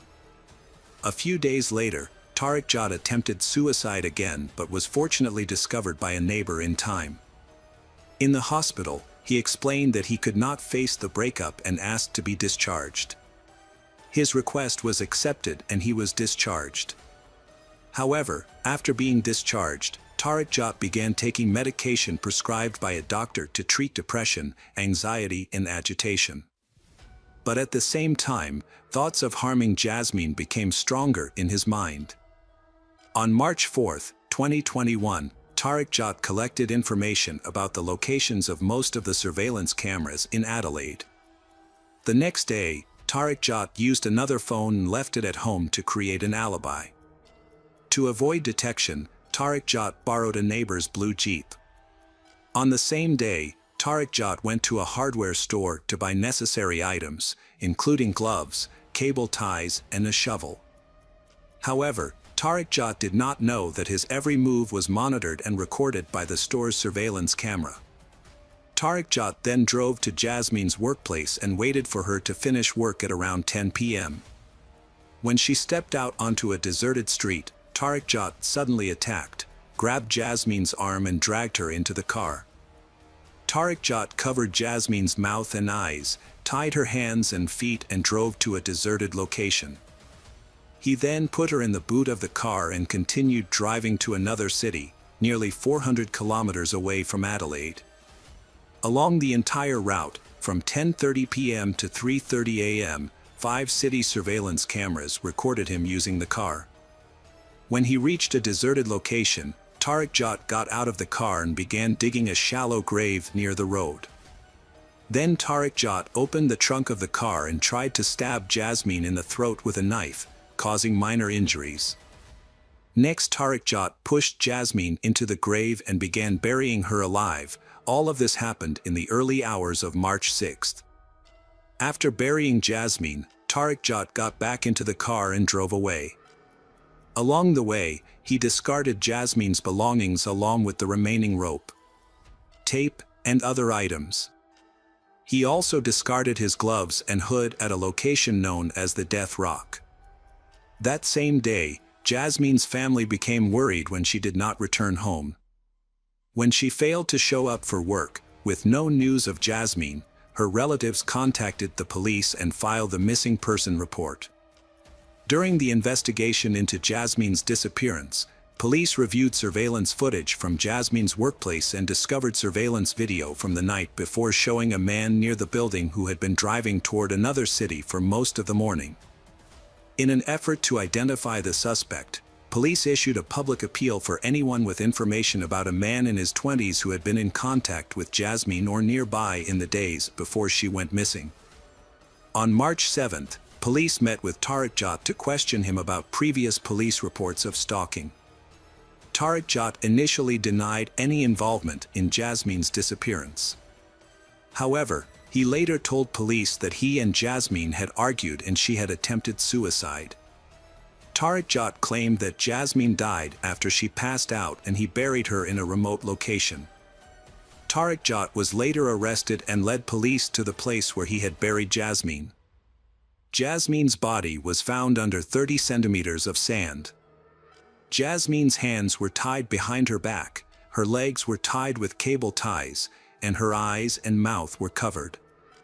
The cut on Jasmine's throat was only a superficial wound. An autopsy was performed. During interrogation, inconsistencies in Tariq Jat's testimony led to his arrest. The autopsy revealed that Jasmine was alive when she was buried and that the cause of death was lack of air. These findings shed light on the horrific nature of the case. On March 8, 2021, Tarakjot was charged with murder and remanded in pretrial detention.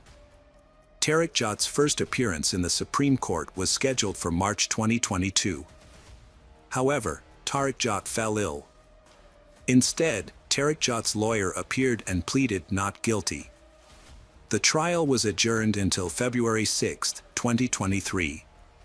On February 6, 2023, Tarakjot publicly admitted in the Adelaide Supreme Court that he had kidnapped Jasmine with the intention of killing her. 5 months later, on July 5, 2023, in the Supreme Court of South Australia, the judge sentenced Tarakjot to life imprisonment with a non-parole period of 22 years and 10 months. Tarakjot could be eligible for parole after this period. However, if released, the defendant would have to leave the country. Welcome back, detectives. Let's dive into another horrible case. The case of Valerie Reyes. Valerie Reyes is a 24-year-old girl. She grew up in a loving family in the suburbs of New York. Valerie has 3 younger brothers. Valerie is cheerful, sociable, and friendly. Valerie is very close to her mother. The two share their private secrets and often discuss everything like two best friends. Valerie has many different talents, including drawing and singing. However, her true passion is to become a professional tattoo artist. With the guidance of her brother, who has experience in this field, Valerie learned and developed her skills. She dreams of opening a tattoo shop with her brother, where they can turn their creative ideas into reality. During this time, Valerie works part-time at a small, cozy bookstore. Valerie's life took a major turn in January 2018. That's when she met Javier da Silva, a 26-year-old Venezuelan man who had just moved to New York on a popular dating site. Javier told a touching story about how he had to flee his country in crisis to save his life. Because of this, he was unable to complete his university studies. Currently, Javier is working hard in a restaurant to build a new life in a foreign country. Valerie felt sympathy for him and they started a romantic relationship after a few dates. However, the relationship developed too quickly and only lasted about 3 months. Javier mentioned marriage, which scared Valerie because she was not ready. After feeling that everything was moving too fast, Valerie decided to end the relationship. Javier initially made a good impression on Valerie's family because he seemed to care about her and wanted the best for her. However, when Valerie expressed her desire to break up, Javier's behavior changed. He refused to accept the end of the relationship. He sent dozens of messages a day, begging Valerie to continue the relationship. In September 2018, Javier called Valerie. He said he had used her bank card to pay for an online purchase and wanted to meet Valerie to return the money. Valerie immediately sensed something was wrong and suspected that it was just an excuse to meet. Valerie then confided in a friend and asked the friend to talk to Javier so that he would stop bothering her.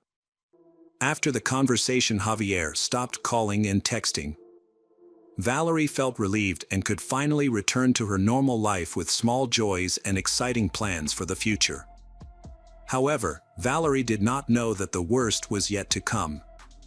On January 24, 2019, Javier, whom Valerie had broken up with long ago and had not kept in touch with, wrote to an acquaintance of Valerie. In the letter, Javier claimed that he had caught Valerie in bed with another man. This information surprised and angered Valerie because she knew it was not true. January 27th, after her shift at the bookstore, Valerie returned home and called her mother Ana Reyes in a state of panic. She cried and screamed into the phone that someone wanted to kill her. Valerie had been worried for days and felt that someone was following her. Valerie was so distressed that she could only cry into. After a while of talking to her mother, Valerie seemed to feel a little better. Before going to bed, Valerie texted her mother that she had calmed down and was ready to go to bed. Valerie's family became worried when she did not show up for dinner on January 29th. They kept calling her, but did not receive any answer. This made the family feel scared and uneasy. After waiting for a long time, the family decided to seek help from the police. On January 30th, they went to the police and filed a missing persons report for Valerie. The police immediately began investigating the case and began searching Valerie's apartment, but found no significant clues. There were no signs of a struggle or kidnapping. There were only small blood stains on the pillowcase in the bathroom, but the police thought it could be a simple injury. The police decided to look for Valerie and contacted her mobile operator. They discovered that Valerie's phone had been switched to airplane mode on the night of January 28th at around 3 a.m. Since then, the phone had not been turned on. This made the police and Valerie's family even more worried. But the most alarming fact was that someone had accessed Valerie's cloud storage and carefully studied all her photos, videos, and messages. Another worrying detail was that at 5 a.m. on January 29th, just 2 hours after the phone was turned off, someone had withdrawn $1,000 from Valerie's bank account. Surveillance cameras captured a man driving a black Honda to the ATM, quickly taking the money and disappearing. When the license plate was checked, police quickly determined that the car belonged to Javier, Valerie's ex-boyfriend. He was immediately placed on the list of prime suspects. During a search of Javier's home, no evidence was found relating to Valerie's disappearance. However, surveillance camera footage showed that on the evening of January 28, Javier left the house in a black Honda and went to Valerie's residence. Police checked Valerie's phone and found that there had been no calls or messages from Javier in recent months. This indicated that Valerie had not invited Javier to visit or meet. After Valerie went missing, Javier turned off his phone, so his movements could not be tracked. However, at 6 a.m., his cell phone briefly became active near Harrison, Connecticut. At 7:30 a.m., the phone was found in Greenwich. Javier returned home to Queens at 9:43 a.m., as confirmed by nearby cameras. Police later found that Javier had posted an old photo of them on Instagram the night before Valerie went missing. His posting of this photo could have been to let people know that they were still together, or it could have been some kind of secret sign. While the police were investigating Valerie's disappearance, Valerie's family and friends continued to search for her. They posted flyers with Valerie's picture and checked all of Valerie's usual haunts.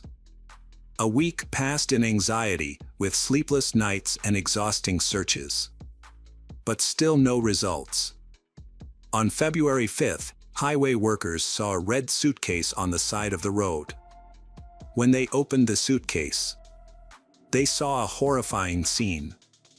Inside the suitcase was the body of a young woman. Her hands and feet were tied tightly with rope, her mouth was sealed with a thick layer of tape. Her thin shirt was torn, her jeans were torn and dirty. The girl was not wearing shoes. People noticed a terrible wound on her head.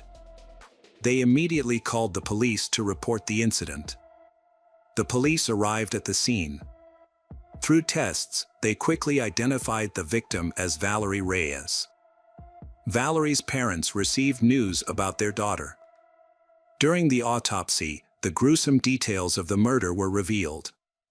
Before her death, Valerie had been severely beaten in the head with a blunt object, and then, while still alive, she had been stuffed into a suitcase and left to die. The evidence that Javier Dilva was involved in the murder was that Valerie's bank card was found in his wallet. During questioning, Javier gave a surprising explanation. Javier claimed that he had found Valerie's bank card and ID card at the bar. The police presented all the evidence they had gathered, including surveillance camera footage, details of his car, and the movements of his phone on the night of the incident. The police told Javier that they knew he was at Valerie's house on the night of the incident. Javier later changed his story. Javier admitted that he had been drinking too much that night and might have been at Valerie's house, but he didn't know everything. When the police showed him a photo of Valerie's body in a suitcase, Javier was shocked and cried. JV tried to justify his actions. According to his account, Javier went to Valerie's house that night after she invited him. They had sex, but during sex, Valerie collapsed to the floor and lost consciousness. Javier claimed that he wanted to help Valerie and performed CPR and cardiac massage on her, but all were unsuccessful. To avoid being charged with murder, he tried to hide the evidence of the crime. However, when the police asked why Valerie's body was found bound and gagged, Javier was unable to answer. When police later asked about Valerie's bank card, Javier stated that he had withdrawn another $4,350 from Valerie's account. During a search of Javier's home, Valerie's phone and laptop, which he had taken, were also found. Javier finally collapsed after a thorough examination of Valerie's body. There were signs of struggle and violence on her body. Under Valerie's fingernails, Javier's skin and blood were found. Javier's DNA was everywhere on the suitcase, in the car interior, on Valerie's belongings. Javier was immediately arrested and formally charged with the murder of Valerie Reyes. Under the pressure of irrefutable evidence, Javier da Silva finally fully admitted his guilt in court. On February 5, 2020, a hearing was held in the case of 24-year-old Valerie Reyes. Javier's lawyer tried to defend his actions, arguing that it was the result of a violent and jealous outburst, depression after the breakup with Valerie, and drug use.